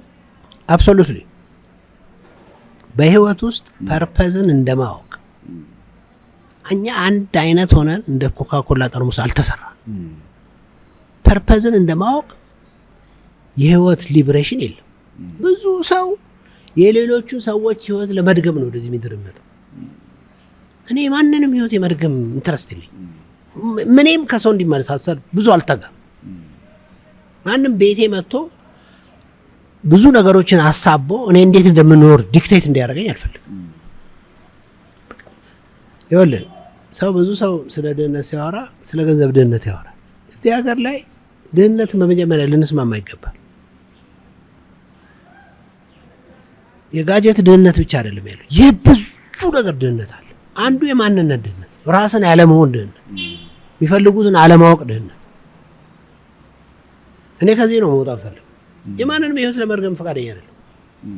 አንተ ጋር እንደዚህ የሚሆኑ ሰው እንደዚህ ነው የሚኖሩት፣ እንደዚህ ኖር በተለይ አልኖርም፣ ፈቃደኛ አይደለም። ምን አንተ ዲክቴት ያደረከኝ እንድኖር ያመንኩበትን ነው የምኖር። አየህ ኢንተርፕረነር ስትሆን ዝም ብለህ ስራ መፍጠር ብቻ አይደለም፣ ህይወት ላይ ያለ አመለካከት ራሱ የተለየ መሆን አለበት።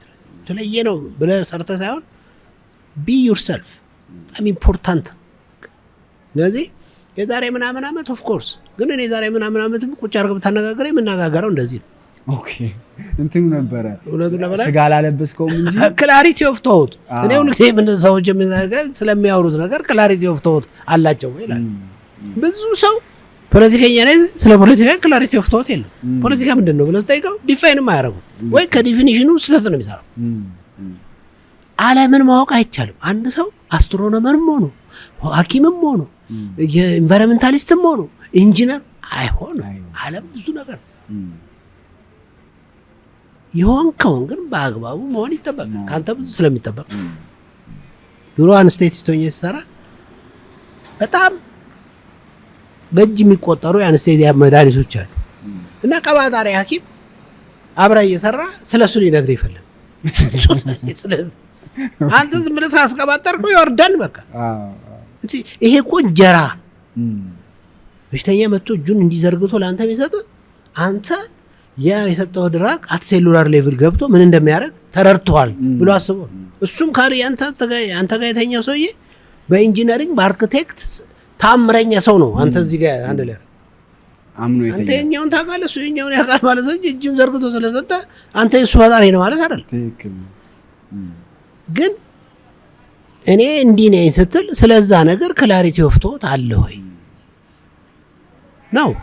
እኔ ያው የጉዞዬ ሁሉ መሰረት ባለፈላሰፍ መኖር አልፈልግም። ሰው የኖረውን ኑሮ ደግም እኔ ኢንተርፕረነር ብቻ አይደለም ራሴ ነው የምኖር ሰው ነኝ። ስለዚህ ወደዚህ ስመጣለሁ ኦፍ ኮርስ በጥቁር አንበሳ ስሰራ ሁሉ ነገር የሚያስቸግረኝ ሰው ነው። ሀገሪቷ ከየት ታመጣለች? ያላትን ትከፍለኛለች። ያላች የምትከፍለኝ ነገር ለእኔ ምንም አልሆነም በወቅቱ። ይቻላል ስለሱ ኮምፕሌን እያደረጉ እኔ እሱን አልመረጥኩም። እንዳልኩ ኢምቦርን ኢንተርፕረነር ስለሆንኩኝ ምንድነው ሶሉሽኑ ብዬ ነው ማሰብ። ብሪፍሊ ደሞዜ እንደማይገባ ቃኝ ካወቅኩ ዲፕሊ እንዴት እንዲበቃኝ እንደማድረግ ማሰብ አለ።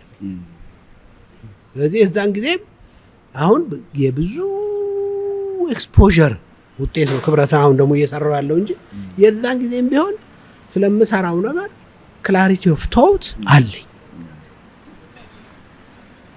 ስለዚህ ለእኔ ፎከስ ነው። ማንም ሰው ስለጎተተኝ አይደለም። ኢንተርፕረነርሺፕ በተመለከተ አትራፊ ብዙ ፕሮጀክቶች አሉ አይምሮዬ ውስጥ። ለሰራቸው ግን ፈቃደኛ አይደለም። ከሰራኋቸው ይሄንን የኔ ሌጋሲ የሚያስቀጥሉ መሆን አለበት። ሁለተኛ ደግሞ ብዙ ሰው ፎከስድ ነው። እኔ አሁን ወጣቶች ጋር እሰራለሁ ፎከስድ ነው ይላሉ፣ ግን ኮሚትድ አይደሉም። ኦኬ ፎከስድ ከሆንክ በኋላ ደግሞ ኮሚትመንት ያስፈልጋል። ህይወት በኮሚትመንት ነው የሚኖረው። አንተ እኮ ሰዎች ብዙ ሰው ብዙ አሁን ላይፍ ውስጥ ብዙ ሰው ብዙ ይፎካከራል ከጓደኛው ጋር ከቤተሰቡ ጋር። ከፉክክር የወጣ ማይንድ የተለየ ማይንድ። እኔ አይምሮዬ ሁሉ ለመተባበር ነው፣ ለመፎካከር ፈቃደኛ አይደለም። ዓለም ህይወት በጣም አጭር ነው። በፉክክር አታስበላት። ተፎካክረ ስለማጨርስ ሰዎችን በገንዘብ በሪሶርስ በምናምን ለመብለጥ ብዙ አትሞክር። ምክንያቱም ሁሉ ጊዜ የሚበልጥ ሌላ ሰው አለ። ይልቅ በሀሳብ የሀሳብ የበላይነት ካለ ግን ትልቅ ማያቋርጥ የበላይነት። ሰዎችን በሀሳብ ነው እንጂ የምትበልጠው በጋጀት በልጠ ልትጨርስ አትችልም። ስለዚህ እችን ልጨርስልህ፣ ኮሚትመንት ያስፈልጋል። ኮሚትመንት መሰረቱ ለሰክሰስ ማለት። ሶስተኛው ሪዚሊየንት መሆን፣ አለመረበሽ ማለት። ህይወት ኢትዮጵያ ስለሆንኩ ነው የተቸገርኩት፣ ከዚህ ሰር ስለወጣው ነው፣ ይሄ ነው ስለሆነ ነው፣ ይሄ ነው ከደረደርከው ይደረደርልሃል። ይሄ ግን አይጠቅምም። ችግር አትፈጥረው። ችግር ሲፈጠር ግን ችግሩን ሶልቭ ለማድረግ ሁሉ ሰው ኢትዮጵያ ውስጥ ብዙ ያልተጠኑ ጥናቶች አሉ። ብዙ አሁን በዚህ በ15 ዓመት እንትኔ ብዙ አሁን እንደ ፐብሊክሊ ይሄን መናገር አለብኝ ወይ የለብኝም ወይ ትል ይሆናል እንጂ ምቀኝነት በደንብ በማህበራዊ ሰው እንትኖች መጠናት አለበት፣ ዲፋይን መደረግ አለበት። ብዙ ሰው ለምን ያንን ይፈልጋል ካንተ? አንዳንዴ ግልጽ በሆነ ሁኔታ ምንድነው እኛ ጂናችን የተለየ ነው? ምንድነው የሌሎችን ሰክሰስ አብረን ለማክበር የምንቸገረው የሚሉት እውነቴን ነው። ምን በጣም ምን አስታውሰኝ መሰለህ ክብረት አንድ ጓደኛ አለኝ እና ምን አለ እንጀራ 10% አይረን ነው አለ 90% ምቀኝነት ነው። እኔ ሆነ ለመናገር ያው ብዙ ጊዜ አንድን ነገር ዲፋይን ስናደርግ በትክክል ዲፋይን ካላረግነው ችግር ይሆናል እንጂ ምቀኝነት ምን እንደሆነ ከተረጋገርን በኋላ አለ የለም በምን ሌቭል አለ የሚለውን ነገር ማወቅ አለብን። አይ ለወጣቶቻችን ወደ ኢንተርፕረነርሺፕ ኢኮሲስተም ሲመጡ ሁሉ ነገር እንትን በእንትን ይሆንልናል ብለን ካመንን ልጆቹ በቀላሉ ፈረስትሬት ያደርጋሉ። እኔ ለምሳሌ ጥቁር አንበሳ ሆኜ ስሰራ እንደው እኔ በማላውቀው ምክንያት የሰው ነገርን ኮምፕሊኬትድ አላደርግም። በምሰራበት ብዙ ስልጣን የለኝም። እኔ አንድ ተራ አንስቴቲስት ሆኜ ነው ሰራይ ነበር። ግን መተህ እንደው በቃ ኦፕሬሽኔ ነገ ነበር። እንደው ተራ ምሳሌ ነው የምሰጠው። ግን በቃ ነገ ኦፕሬሽኔ የማይሆንበት ነገር ይሄ ገጠመኝ የምትል አላውቀውም። ሰውየውን ሃይማኖቱን አላውቀውም፣ ዘሩን አላውቀውም። እዚህ ስፔሲፊክ ቶፒክ ላይ ተቸግሯል። እኔ ደግሞ ልፈታው ይችላል ብዬ አስቤ ለመፍታት ሞክራል። ሰው ማነጋገር ካለብኝ ለማነጋገር ሞክራል። ልክ ወጥቼ አምቡላንሶቹን ለማስመጣት ብዙ ጊዜ በሚዲያ ተናግረው ስሞክር የሚያውቁኝ ሰዎች ይሄ ሰውዬ የት ሊሄድ ነው ገባ ብለህ እንደው ስለ ነገ መጽሐፌ ላይ ማስቀምጣቸው ከነስማቸው ሰዎች they are trying to attack me እና ይሄ ከባድ ነው። ይሄ በጣም ከባድ ነው። ስለዚህ ከዚህ ሁሉ የምትወጣ የተረጋጋ አይምሮ ካለና ሰዎች እንደዚህ ናቸው። እኔ እንኳን በህይወቴ ውስጥ የሌሎችን ሰዎች ነገር ኮምፕሊኬት ባላረግም ለካ ላይፍ ይሄንንም ይጨምራል። ይሄን ናቪጌት ማድረግ አለብኝ፣ ይሄን ማወቅ አለብኝ። ሲመጣ ብዙ መደንገጥ የለብኝ። ሰው የአይምሮ መታወክም ውስጥ ይወድቃል እኮ ሲበዛብህ እንደዛው። ከዛ ሁሉ የምትወጣውና ደስተኛ የምትሆነው የዚህ ፓርት ነው። ዓለም አቀፋዊም ነው። ያንሳል ይበዛል ነው እንጂ ኢትዮጵያ ውስጥ ብቻ አይደለም የሚል አንደርስታንዲንግ ውስጥ ስትገባ ራስን ታረጋጋለህ ብዬ አስባለሁ። ፉክክር ይሆን ወደ ምቀኝነት ሊያደላ የሚችለው? ወይም ስለ ፉክክርስ ምን ታስባለህ? እኔ በእውነት ለመናገር በጣም የሚገርም ነገር አምኖት ናይቭ። እኔ አሁን እንዲህ ስናገር በጣም ግልብ መስሎ ይሆናል ለሌላ ሰው፣ ግን እንደሱ አይደለም። እንደውም ህይወትን የማይበት አቅጣጫ እኔ በጣም ትንሽ ጠለቅ ብዬ ነው ለማየት። ምንድን ነው እዚህ ምድር ላይ ያለ እስቲ ንገረኝ።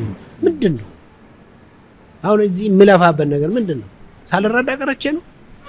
ይሄው እኮ በአንድ ወቅት የሚጠጣጠፍ ይሄ ዓለም እኮ ምንም የለው።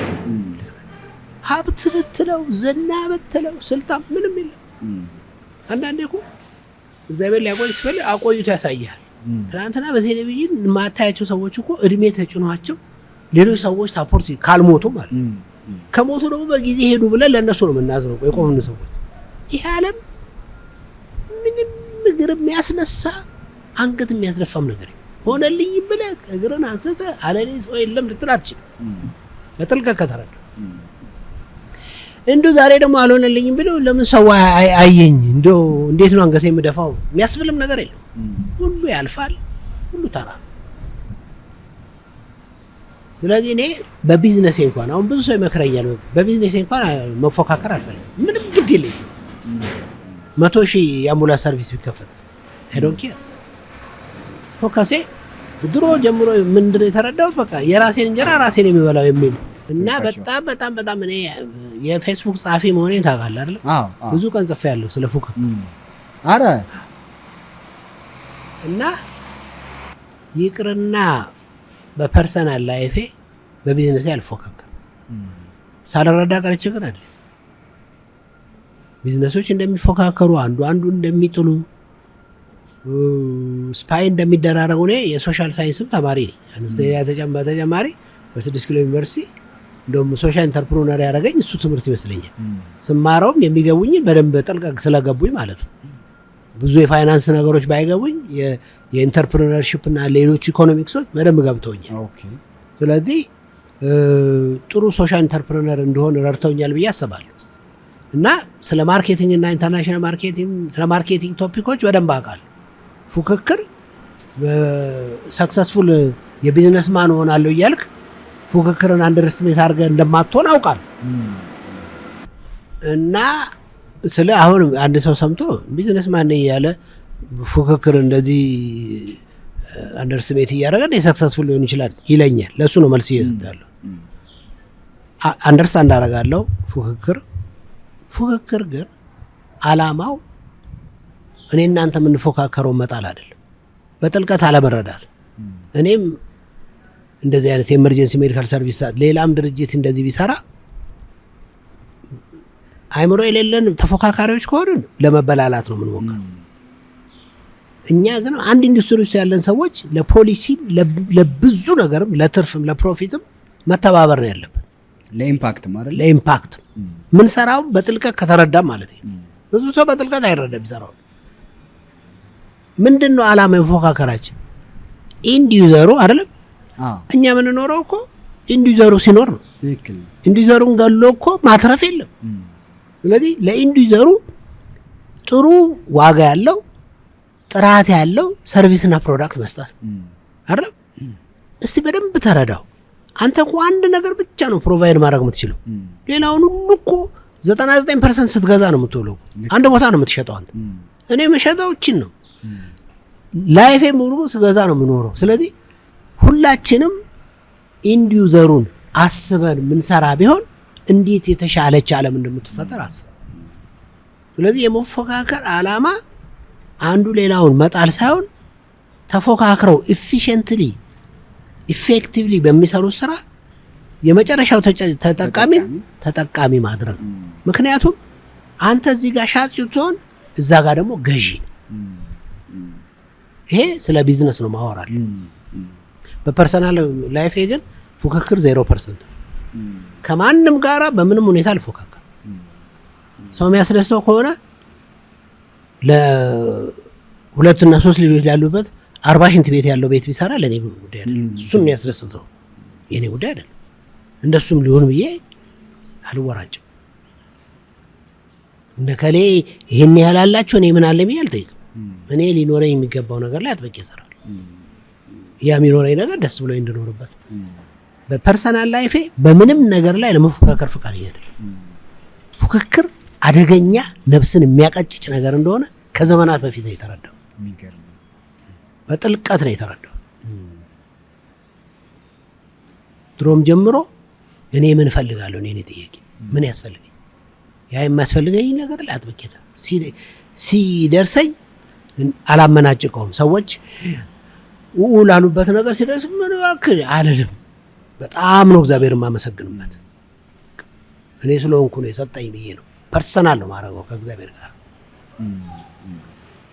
ስለዚህ እኔ ሰዎች በጠዋት እስከ ማታ አይምሯቸውን እኔ ምን አለኝ ሌሎች ምን አላቸው፣ እኔ እዚህ ጋር ነኝ ሌሎች እዛ ደርሷል ብሉ ከሆነ እመነኝ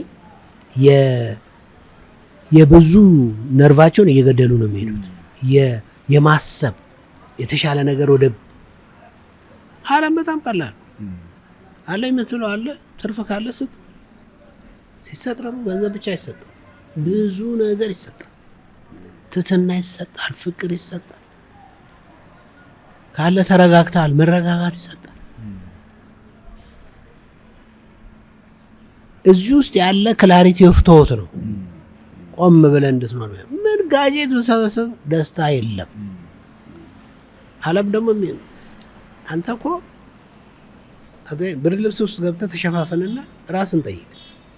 ይሄን ያክል አካውንቴ ውስጥ አለ፣ ይሄን ቤት አለኝ፣ ይሄ አለኝ፣ ይሄ አለኝ፣ ደስተኛ ነኝ ወይ? በብዙ ዝና፣ በብዙ ገንዘብ፣ በብዙ ስልጣን ደስታ ያገኝ።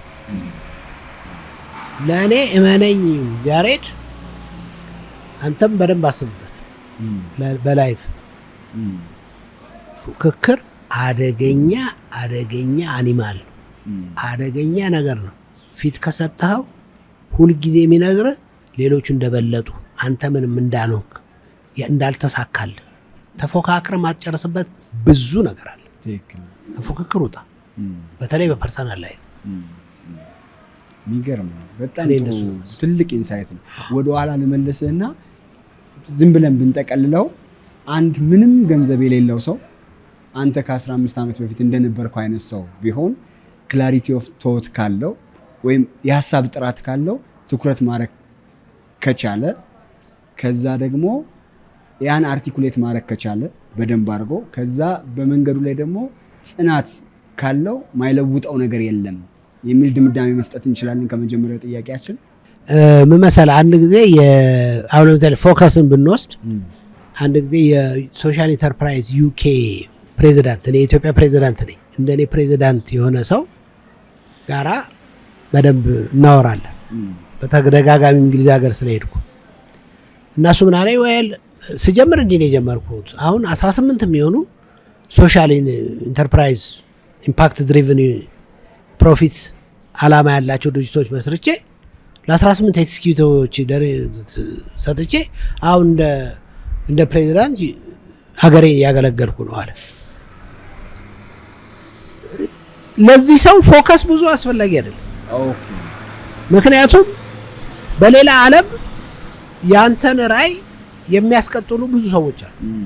በኢትዮጵያ ኮንቴክስት አሁን ብዙ እውቀቶችን ወደ ሀገር አምጥተህ ነው ሰክሰስፉል የሚያደርግ እውቀትን ኮንቴክስቹዋል ስታደርግ በሀገር ላይ ብዙ ገንዘብ የማያስገኝ ነገር ላይ እኔ እኮ ብዙ ሰዎች ቀጠሬ አብሬ ሰርቻለሁ። ብዙ ሰዎች ግን የሚፈልጉትን ገንዘብ ስላላገኙ ጥለውን ሄደዋል። ትክክል ነው አይደል? ስለዚህ የኢትዮጵያና የእንግሊዝን ነገር በዚህ ፖይንት ኦፍ ቪው ልታነጻጽሩ አትችሉም። ስለዚህ ወደዚህ ስናመጣው ኢትዮጵያ ውስጥ ለጀመርከው ነገር ፎከስ ያስፈልጋል ብዬ እከራከራለሁ። ፎከስ ኮንክ ፎከስ ለሆንክበት ደግሞ ኮሚትድ ኮንክ። አንድ ወጣት ምን አለኝ እኔ እኮ አንተ የምትናገረው ብዙ ጊዜ ሰምቻለሁ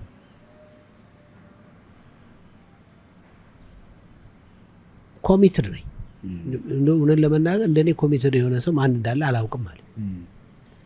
ምን ላይ ነው ኮሚትድ የሆንከው ስል 1 5 6 ነገር አሁን ኦኬ ፎከስ ማድረግ አይችልም። ወጣቶቹ አምቢሽስ ናቸው። አልጠላውም ብዙ ሞክረ ነው ነው የኔ ከኔም ሁኔታዬ ይሄ ነው ብለው የሚመርጡት ግን ይሄ ሰው ሚድል ኤጅ ላይ ነው ያለው እና ፍረስትሬት አድርጎ እና ብዙ ቦታ ነው ያለው። ብዙ ቦታ ከሆንክ ደግሞ ሰክሰስፉል ለቦት ትቸገራለህ። ኦፖዚትም ዘሴም አንድ እኔ እኮ ይሄንን ነው የምሰራው ይሄው ግን ምንም ሊያመጣልኝ አልቻለም ራሴንም መቻል አልቻልኩም ስትለው ለዛ ላለው ነገር አንድ ቀን እንኳን ጠዋት አይነሳም። ይሄም አይሆንም። ኮሚትመንት የለውም ማለት ኮሚትመንት የለውም። ለእኔ ኮንቴክስት ፖይንት ኦፍ ቪው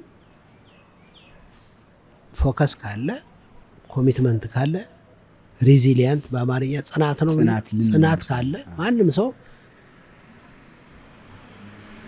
እስቲ መንግስት ቤት ቢሮ ሄድና አንዳንዴ ነገር ለማስፈጸም ሞክር። ፕራይቬት ሴክተር ማለት እኮ ለነሱ ቢሮ ውስጥ ለተቀመጡ ሰዎች ሌባ ነው። ምንም በአማርኛ በቃ ራስህ የምትፈልግ ይሄ ነው ይሄኛው እኔ እኮ መርጬ ነው። ስለዚህ ይሄ ማይንድ ሴት መለወጥ አለበት። በቃ እኛ አሜ ታክስ ፔየር እንደ ታክስ የሚከፍል ሰው ልከበር ይገባል። እኔ ሌባ አይደለሁም። በምን አማርኛ ነው የምናገረው? ለምን እንደዛ ከሆነ ይተደረጋል? ራሴን ልፈልግ ኑሮዬን ላሻሽል ይሄ ትክክል አይደለም። ድህነትን ከድህነት መውጣት መንግስት ጋር ሰርቼ አይደለም ሰርቼ ሞክሬዋለሁ 17 ዓመት ብዬ የራሴን ስራ በመስራቴ መንግስት ጋር ያሉ ሰዎች ሌላ ምን አይነት ሎጂክ አላቸው እዚህ ምድር ላይ? ሌቦች ግን ስላሉ ይሆን ሁሉንም በሌባ አይን የሚያዩት? መነሻ ይኖራቸው ይሆን? አዎ እሱማ ተጣራታ እሱማ ምንም ጥያቄና መልስ የለው። ግን ለዩ ነው ሄስቲ ጀነራላይዜሽን በጣም አደገኛ ስህተት ነው። በምንም መልኩ እነከሌ እንዲህ ናቸው ብለህ ልትናገር አትችልም። ሊትራሊ ያ ትልቅ ስህተት ነው።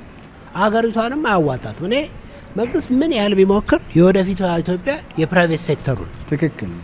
ፕራይቬት ሴክተሩ ደግሞ እኔ የምልህ እንደ ፕራይቬት ሴክተሩ መታመን ያለበት ማን ነው? እኔ እምነታቸው የሚያጎሉ ሰዎች በጣም አሳፋሪ ሰዎች ናቸው።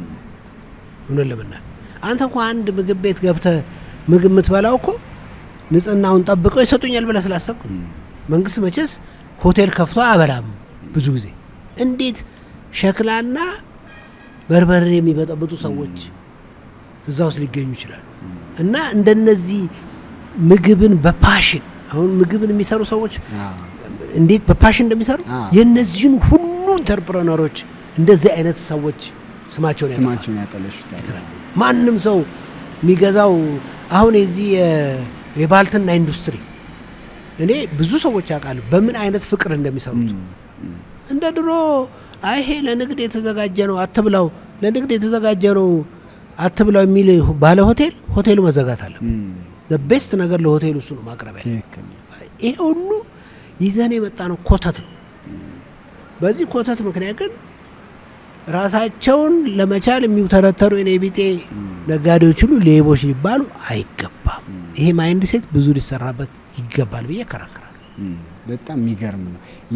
ስለዚህ አንድ ሰው ህልም አለኝ፣ ላሳካ የፈለግኩት ነገር ይሄ ነው፣ ትኩረት አድርጌ መስራት እችላለሁ፣ እዛ ላይ ደግሞ ጽናት አለኝ ያለ ሰው ሌላ ፈተናው ደግሞ ዌልካም የሚለው ሰው የለም። በቃ ማንም ላይ እንትና ሊረዳኝ ይችላል እንትና ሊረዳኝ ማለት አይችልም ማለት ነው። እንደውም ቦክስ ጨብጦ ነው የሚጠብቀው ማለት ነው።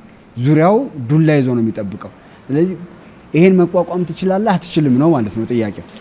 እኔ መቼስ ቅድም እንደነገርኩ ነው። እኔ እንደው እግዚአብሔር አመሰግነዋለሁ። እኔ ማንም ላይ አንዳንዴም መቼስ የግድ ዳሆኝ ልፈጠር አትችልም እንደ ድህነት አይነት ትምህርት ቤት የለም። ያው አሪፍ አስተማሪ በጣም ከብዙ ዥጉርጉር ነው የሚያወጣ። ስለዚህ አመጣጤም ሊሆን ይችላል። በምንም መልኩ ኤክስፔክቴሽን የለኝም ከማለት ግን ከሚገባው በላይ ነው ደግሞ ኤክስፔክት ሳላረግ የማገኘው ነገር ማለት ነው። ካላጋነንኩ ጠብታን ከመሰረትኩ እኔ ዓለምን ከ58 ሀገር በላይ እጄ ብዙ ውድድሮችን አሸንፌያለሁ። ሙሉ ለሙሉ ለውድድር ቦክሰን ጨብጬ ማለት የመጀመሪያው በ2013 ዩኤስአይዲ እና ዲኤፍአይዲ የዛሬን ያደርገውና ያደረጉት እንደሱ ቢቀጥሉ ኖሮ ዓለም እዚህ ባልተረበሻ ሆኖ ዩኤስአይዲ ሲዘጋ ድሮም ጀምሮ እኛ ምንጮሆ ሳፖርት ካረጋችሁ ኢንተርፕረነሮችን ሳፖርት አድርጉ እነሱ ናቸው ሰስተነብል ሶሉሽን የሚያመጡት ብለን ነው። እና እነሱ የመጀመሪያውን በሾፕስ ፕሮጀክት በሚባል የመጀመሪያውን የኢኖቬቲቭ ሄልዝ አይዲያ ውድድር ከኢትዮጵያ ካሸነፉት ውስጥ አንዱ ጠብታ አምቡላንስ ነው። $200,000 ነው ያሸነፈው በ2013 ማለት ነው። ኬንያ ነው የተደረገ ውድድር። ከሱ ጀምሮ ብዙ ሀሳቦችን ሸጠን ብዙ ገንዘብ አሸንፈናል። እሱ ነው ጠብታን እንዲቀጥል የሚያደርገው ጆርኒ ነው። እኔ ጠብታን ስጀምር እኮ ስለ ፒች ኮምፒቲሽን አላውቅም። እኔ እኮ ኤሌቬተር ፒች ምን እንደሆነ ታውቃለህ? ቅርብ ጊዜ ነው የሰማሁት። ኤሌቬተር ፒች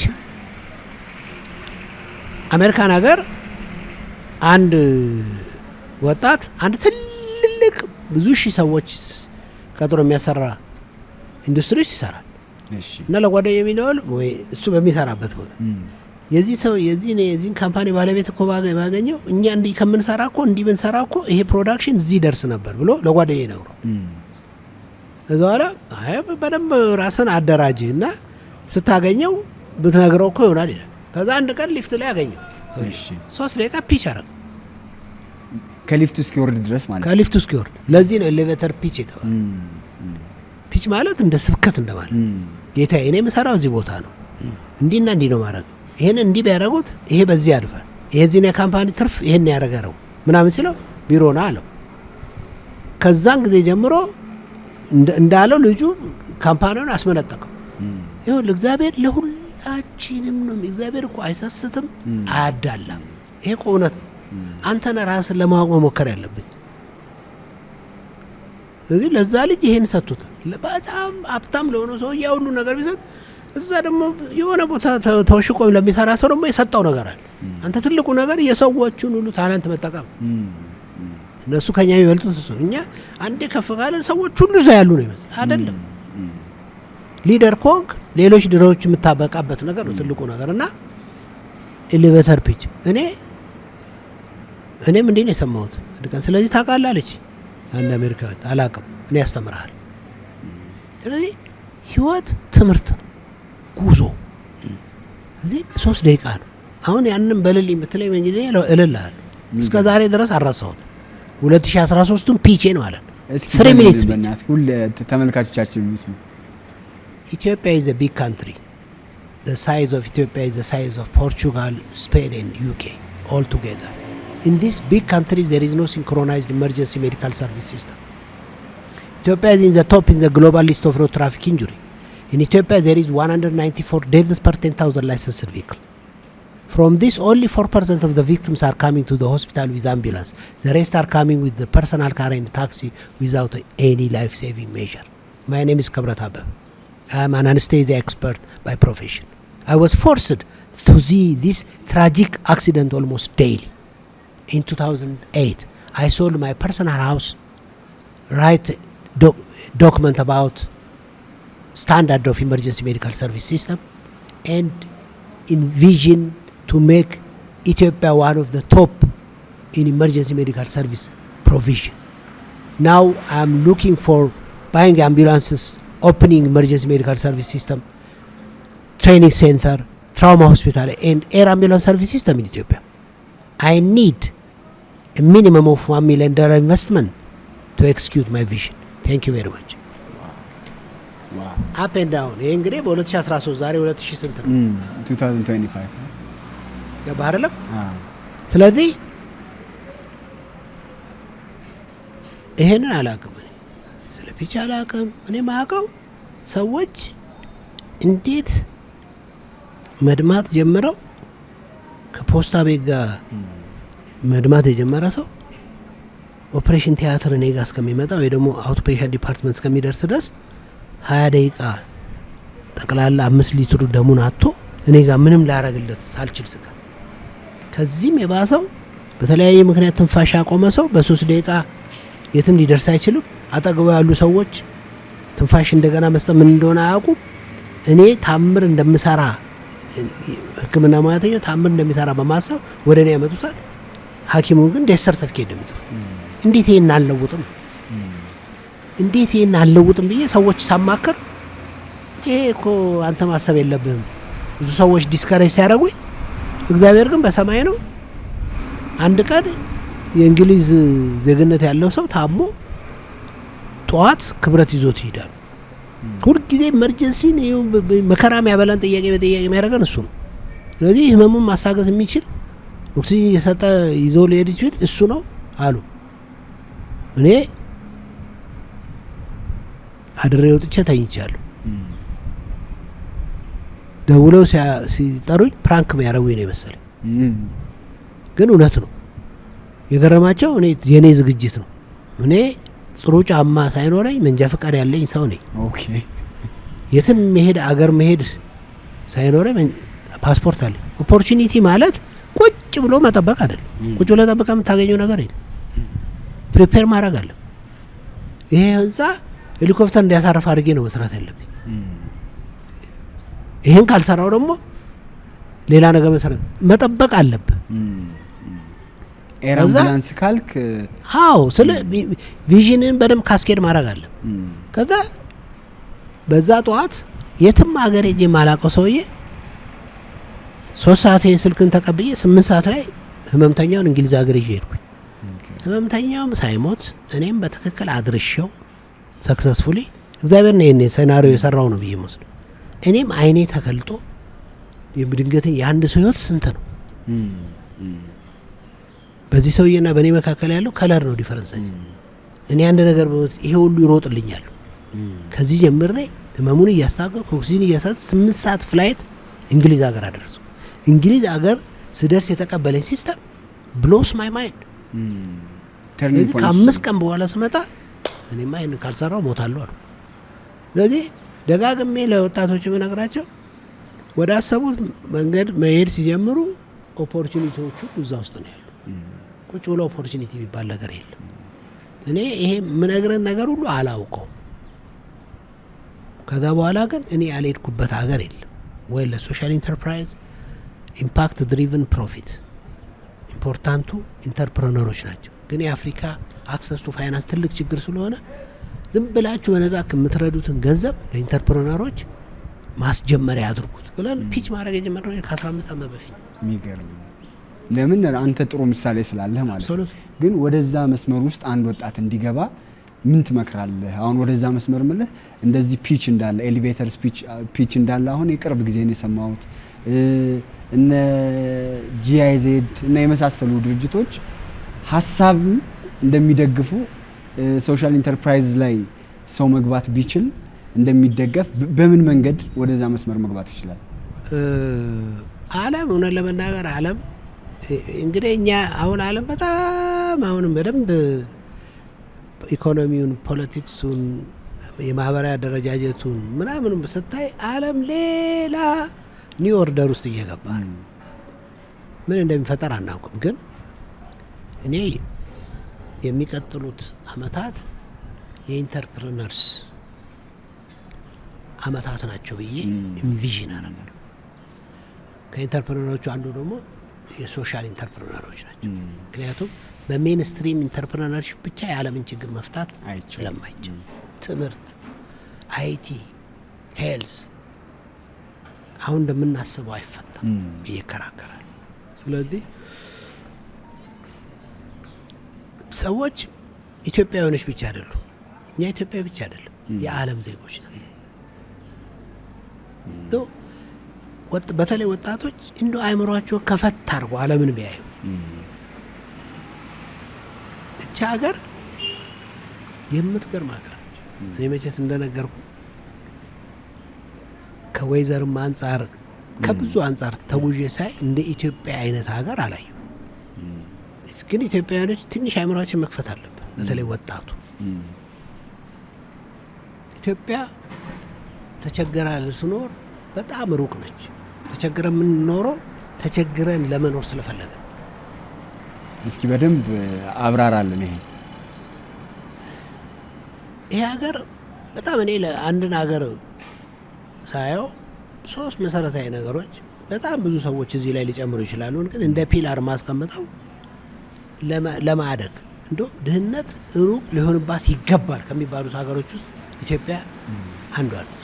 ምን ጎሏት ነው ህዝቧ በድህነት የሚኖረው ብለህ በእልህ ልጠይቅ ይገባል። አንዱ ህዝብ ከሌለ እድገት የሚታሰብ ነገር ነው። ህዝብን እንደ ዕቃ ኢምፖርት እያደረክ ልታሰራ ትችላል። ብዙ ሀገር ሞክሯል። ሰስተነብል እድገት ግን ሊያመጡ አልቻሉ። አገሪቷ ህዝብ አለ።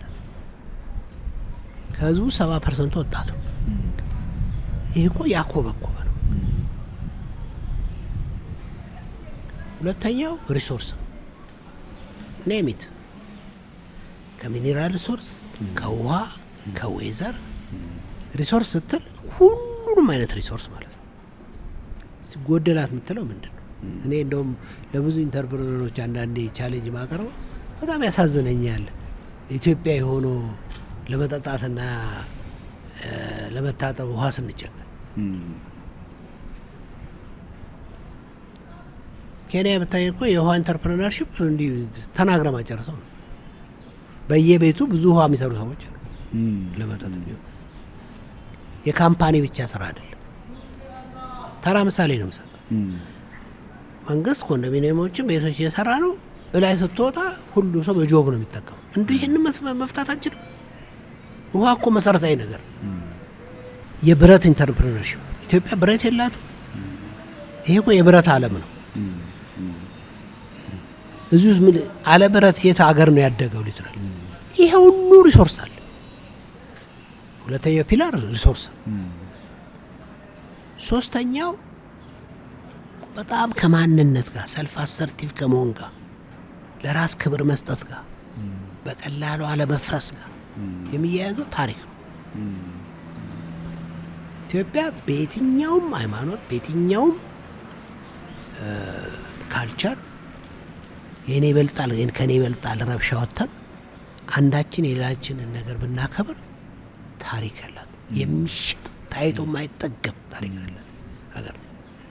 እዚህ አንድ ኢትዮጵያ የሆነ ሰው እዚህ ምድር ላይ ሩቅ የሚሆነው ለሱ ድህነት ነው ከፕሮስፐር ከመሆን ይል አንጻር።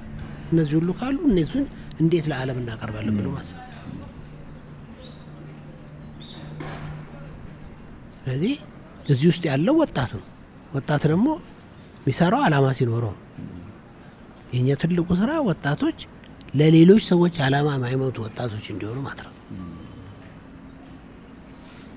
የራሱ ቪዥን ያለው ወጣት የራሱ ላይ ነው ፎከስ የሚያደርገው። ስለዚህ የሌሎች መጠቀሚያ መሆን በፍጹም እሱ ላይ እኔ ጠብታን የመሰረትኩ ሰሞንና እንዲሁ ግርግር ሳይ ቢሆንልኝ የዛ ጊዜ ገንዘብ ቢኖረኝ ኖሮ ወጣቶችን በአይሮፕላን 2 ሀገር የመውሰድ ህልም ነበር። አንድ ያዩዋቸው ናቸው እነዚህ ሀገሮች፣ አንድ ሩዋንዳ፣ አንድ ዱባይ። ለምን ሁለቱን ሀገር እንትን አልገዛ? ሩዋንዳ ላይ ሀፕን ያደረገው ነገር መደማመቅ ካልቻለን እዚህ ሀፕን ያደርጋል ብዬ ልንሆን ፖቴንሻሊ እሱ መሆን እንችላለን። መምረጥ ነው። ሀገር ደግሞ ቢደማመጥ ታሪክ ምንም ታሪክ የሌላቸው ሀገሮች ናቸው ዛሬ ዓለም ስታንዳርድ ላይ ወጡት። ዱባይ ደግሞ የ30 እና የ40 ዓመት ታሪክ ያለው ሀገር ነው። ግን ምን እንደሆነ ፕራክቲካሊ ለወጣቶቻችን ብናሳይ አይምሮ ነው ትልቁ ነገር። አይምሮ ላይ ካልሰራን እንዲሁ እንደተበላላን ነው ዘመናችን የሚያልቀው። ሰዎች አይምሮ ላይ መስራት አለባቸው ብዬ አስባለሁ።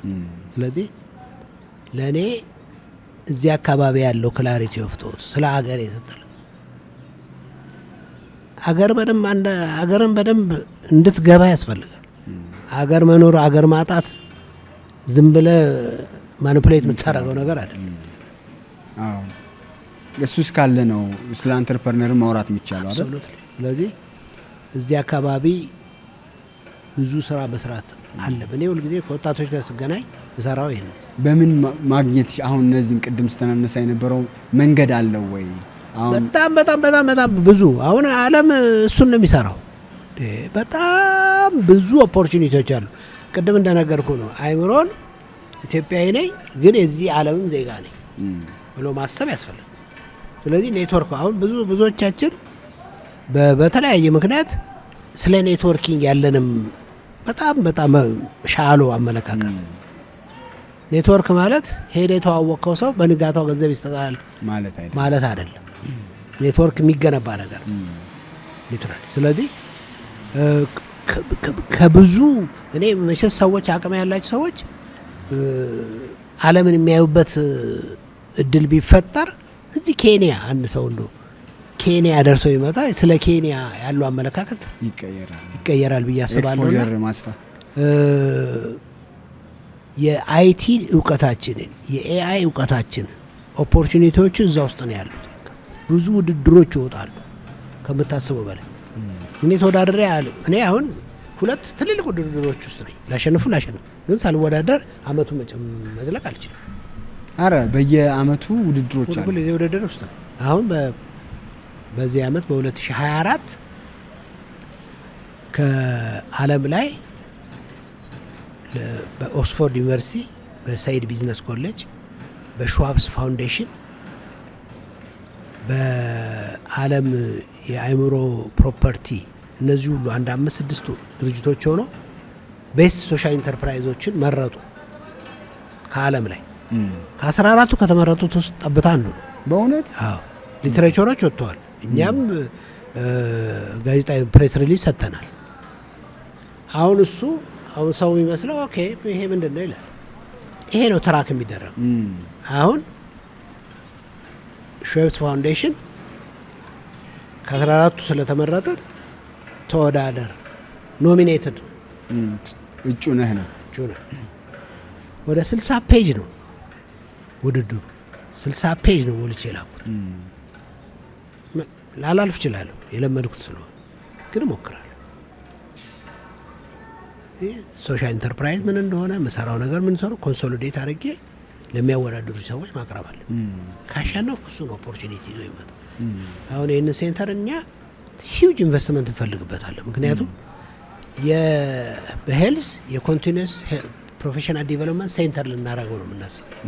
የኢስት አፍሪካ እዚህ የካርዲያክ ኢመርጀንሲዎች፣ የህፃናት ኢመርጀንሲዎች፣ የልብ ብዙ ኢመርጀንሲ በአጫጭር ስልጠናዎች የሚሰጡበት የኢስት አፍሪካ ሴንተር ነው ማድረግ የምናስብ። ስለዚህ እንደዚህ አይነት ወርልድ ክላስ ስታንዳርድ ይህን ቢልዲንግ ለማድረግ በጣም ብዙ ኢምፓክት ኢንቨስትመንት ይፈልጋል። ኢምፓክት ኢንቨስትመንት ለማድረግ ደግሞ ምን እንዴት ኢምፓክት እንደምታረግ ኢምፓክቱን እንዴት ካውንት እንደምታረግ እንዴት ኮሙኒኬት እንደምታረግ ወርልድ ክላስ ፕሬዘንቴሽን ያስፈልጋል። ለሱ ነው እየተዘጋጀን ያለ እና እንደዚህ አይነት መንገዶች ኔትወርኪንጎችን ማስፋትና ወደዚህ ብዙ አሶሲዬሽኖች አሉ። ለምሳሌ ሶሻል ኢንተርፕራይዝ እኛ ማህበር አለን። እኔ ፕሬዚዳንት የሆንኩበት ማለት ነው። እሱ ብዙ ኦፖርቹኒቲዎች አናውንስ እናደርጋለን። በእውነት ሜምበር መሆን አለባቸው። እዚህ ጋር እንደዚህ ያለ፣ እዚህ ጋር እንደዚህ ያለ፣ እዚህ ጋር እንደዚህ ያለ ብለን እንናገራለን። የሶሻል ኢንተርፕራይዝ ሜምበር ለመሆን ምንድነው የሚያስፈልገው? ምንም አያስፈልግም። ሶሻል ኢንተርፕረነር ብለን የሚያስቡት ወጣቶች ሜምበር መሆን ይችላሉ። አሁን እኛ ሁሉም ማቀፍ ነው የምፈልገው። ከዛ በኋላ ስታርታፕ ይሆናሉ። እሱ ላይ ሰፖርት ልናደርጋቸው እንሞክራለን። ግን ውስጡ ስትገባ ነው ብዙ ኦፖርቹኒቲዎች እንዳሉ አንደርስታንድ ታረጋለህ። ሌላ ክብረት መጠየቅ የፈለኩት መሰል አንድ ሙዚቀኛ ድምጽ አለው እንበል፣ አንድ ገጣሚ ምናቡ ሰፊ ነው እንበል። ልክ እንደ ካራክተር እንደ ስጦታ ብናስብ አንድ አንተርፕረነር ምንድነው ያለው? እንደዚህ ልንመድበው የምንችለው ነገር አለ? አንተርፕረነር ዩጁዋሊ ሰዎች ቢረዱትም አይረዱትም ቪዥን አላቸው።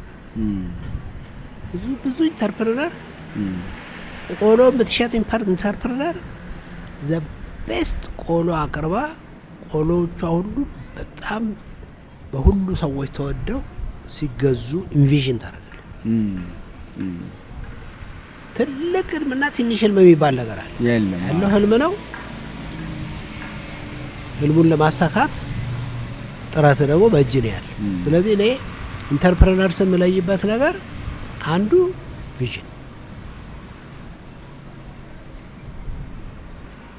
ከሌለ በጣም አስቸጋሪ ስለሚሆን እኔ ባለ ራዕይ ነኝ።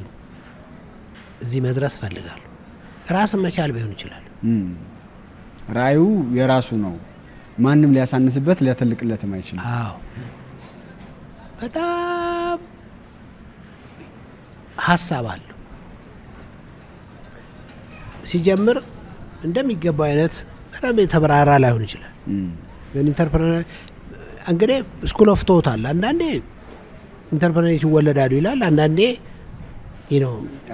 እኔ ሁለቱንም ነው የምቀበለው።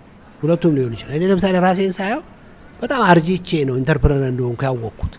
ፒቲ ምክንያቱም ኢትዮጵያ ውስጥ ሰዎች ታለንትን አይተው እንዴ አንተ እኮ አይሉ ጭራሽ ታለንት ላይ ነው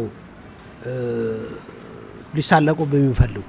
አርቲኩሌት አድርጎ መናገር ሀሳብ ታለንት ነው። አርቲኩሌት አድርጎ መጻፍ ታለንት።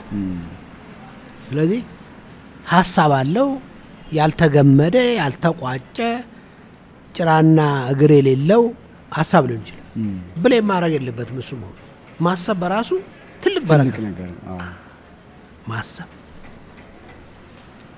ሊደርስ የሚፈልግበትን ማወቅ፣ በሰዎች ጭብጨባም በሰዎች ኮርን መደረግም ብዙ ማይቃወስ የሚሰራውን የሚያውቅ እንግዲህ እንዲህ እያልክ ነው። እኔ አሁን በደንብ አስታውሽ የምነግርህ ኢንተርፕረነርስ ለእኔ ማይንዳቸው ሶሉሽን ኦሪየንትድ ናቸው። እንዲህ ብለህ ብታሳየው ትክክለኛ ኢንተርፕረነር ከሆነ እዛው ቁጭ ብለህ ለምን እንዲህ ያናረገው ብሎ መፍትሄ ነው የሚያየው። አሁን ቅድም ኢንተርቪው እያደረግን አይደለ? መብራት ጠፋ አይደለ? መብራት ሲጠፋ የኔ መጀመሪያ ጥያቄ ጠፍቶ ልንቀጥል እንችላለን ነው። አይ ይሄ እንኳን ችግር የለውም፣ ይሄኛው ከሆነ ግን አንችልም ነው አይደል? አንችልም ተደመደመ አይደል? እንዴት ነው የምንችለው? እኛ አሁን ኮንስትራክሽን ሳይት ነን ያለ ነው። እዚህ ጄኔሬተር የለም፣ ቢሮ ግን ጄኔሬተር አለ። ጄኔሬተሩን ላመጣ እንችላለን ወይ ፖስትፖን ነው የምናደርገው መቀጠል ካለበት። ስለዚህ ሁልጊዜ ኢንተርፕረነር በለቅሶ አያምንም። መንግስት እንዲህ አላረገልኝም፣ ከድሀ ቤተሰቦች ነው የተፈጠርኩት፣ እኔ ሳፖርት የሚያደርገኝ የለም ምናምን ብሎ መቆዘም አይደለም፣ ወደ ሶሉሽን ነው የሚሄድ። ሁኔታው ብሪፍሊ ፕሮብሌሙ ይሄ ነው፣ እንዴት አድርገን ይሄንን እንፍታ ብሎ የማሰብ ማይንድ ሴት ነው። እኔ ኢንተርፕረነርሺፕ ኢንጀነራል የአእምሮ ውቅር ነው ብዬ ነው የምወስደው። አንድ ሌላ ተጨማሪ ኬዝ ላምጣልህና ለምሳሌ አንድ ቦታ ሀሳቡ የሶሻል ኢንተርፕራይዝ አይነት ሀሳብ ነው፣ እኔ ያሰብኩት ሀሳብ ነው እና ለምን እንደዚህ ባደርግ ለእንደዚህ ያህል ሰው ስራ እድል እፈጥራለሁ እና ደግሞ የስራ ኦፖርቹኒቲ ይፈጥራሉ ትልቅ ነገር ነው ብዬ አስቤ ሄጄ ጠየቅኳቸው፣ አልመለሱልኝም። ጠየቅኳቸው፣ አልመለሱልኝም።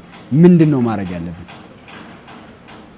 የጠየቅኳቸው ሰዎች የነሱ ቦታ ላይ ይሄን ስራ ባመጣው ለብዙ ሰዎች ብዙ ስራ የሌላቸው ሰዎች የሆነ ያህል ቁጥር ስራ እንዲኖራቸው ማድረግ እንችላለን። ስራ እንዲኖራቸው ደሞዝተኛ ብቻ እንዲሆኑ አይደለም፣ የኮሚሽን ተከፋይ ሆነው ኑሯቸው መደጎም፣ ራሳቸው ማሳደግ፣ እድገቱ ማይገደብ የሆነ ማለት ነው መሆን ይችላሉ።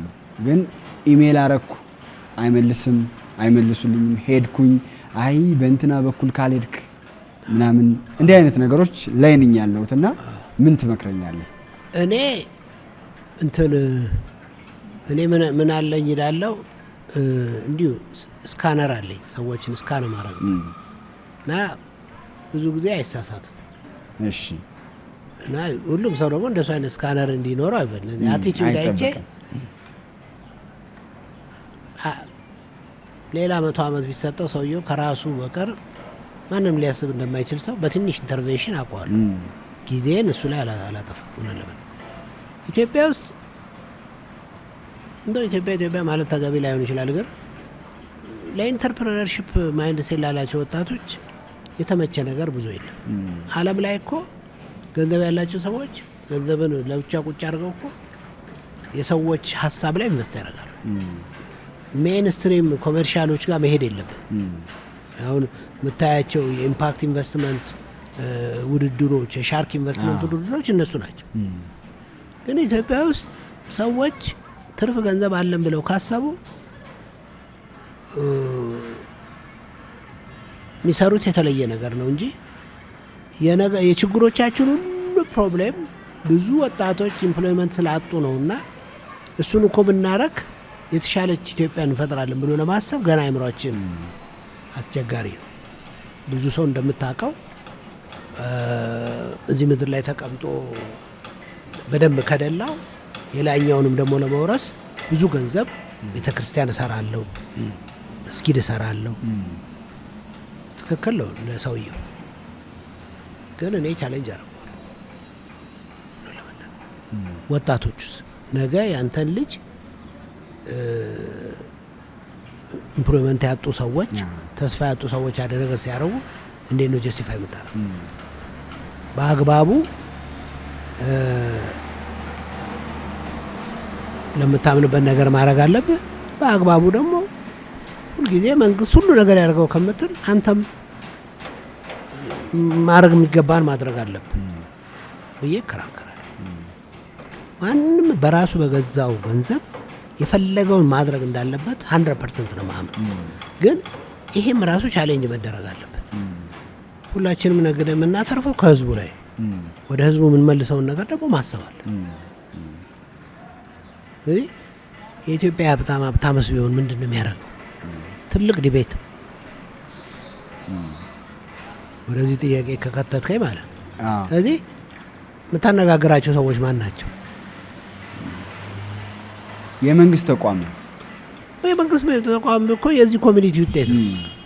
ወጣቶች መጥተው ወጣቶችን ማየት የማይፈልግ እኮ ብዙ ሰው አለ። ከእነዚህ ሰዎች ጋር ዲል እያደረክ ያለው ስካነርህን ተጠቀም። ስለዚህ ብዙ አርገው ይሄንን ሙከራ በተለያየ መንገድ መሞከር ዶንት ፊክስ እንዳልኩ ነው። ብዙ ሰው እየቆዘምን አገሪቷን እያማረርን የተሰራው ሁሉ እንዳልተሰራ እየቆጠርን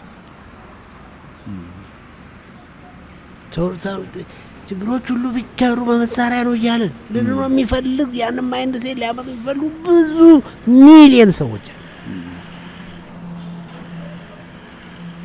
ከእነሱ ጋር ጊዜን አታባክ።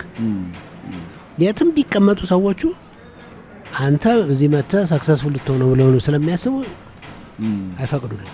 ቅድም ያነሳነው ነገር ይመጣል ማለት ነው። እኔ እኮ በብዙ ቅን ሰዎች ሀገራቸውን በሚወዱ እንደኔ የሚሞክሩ ሰዎችን በሚወዱ ሰዎች ነው እዚህ የቆሙት። የሚገርም እንደው ኢትዮጵያ ብለህ ሰው እንዳትወቅስ የሚያስገድዱ እውነት ለመናገር ልክ ነው። እኔ ለዚህ ነው ሄስቲ ጀነራላይዜሽን ማልወደው። ሰዎች በጣም ደግ። እኔ እንደውም ምን እላለሁ መሰለህ ኢትዮጵያ ውስጥ እንኳን ቢሆን ብዙ ሰው ደግና ደግ ነው። ጥቂቶች ክፉዎች ግን ሃይሊ ኮንታጂየስ ናቸው። ክፉ ብቻውን አያቆም፣ ክፋታቸውን ይረጫል።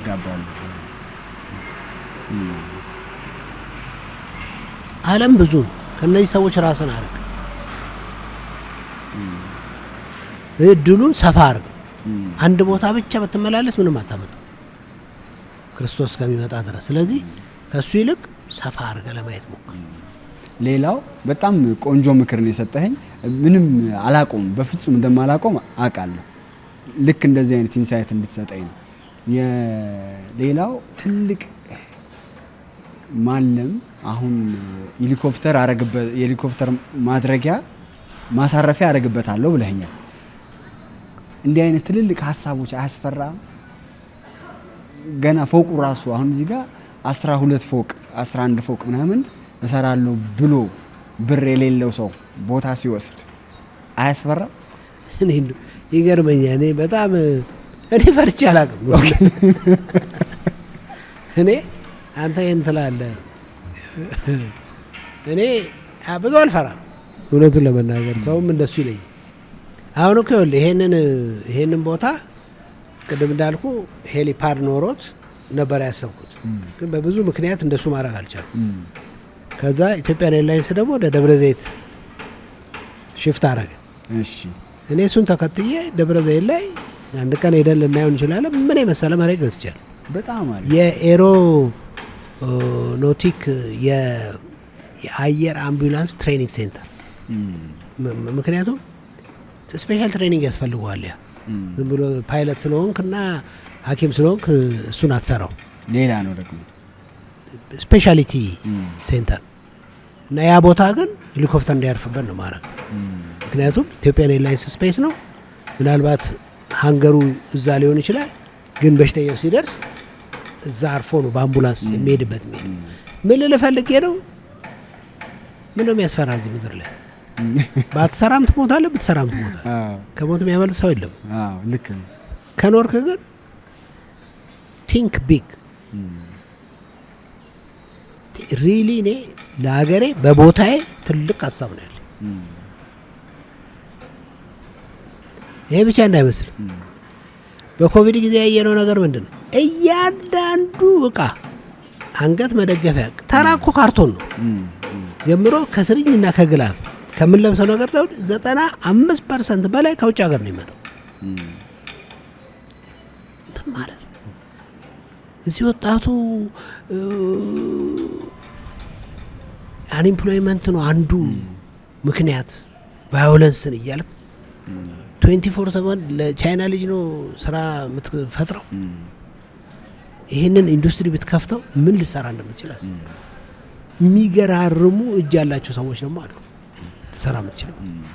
ስለዚህ ማኑፋክቸሪንጉ ከኤር አምቡላንሱ በላይ ልክ ነው። ትልቅ ኢስት አፍሪካን ሰፕላይ የምናረግበት ነገር ነው ማሰብ።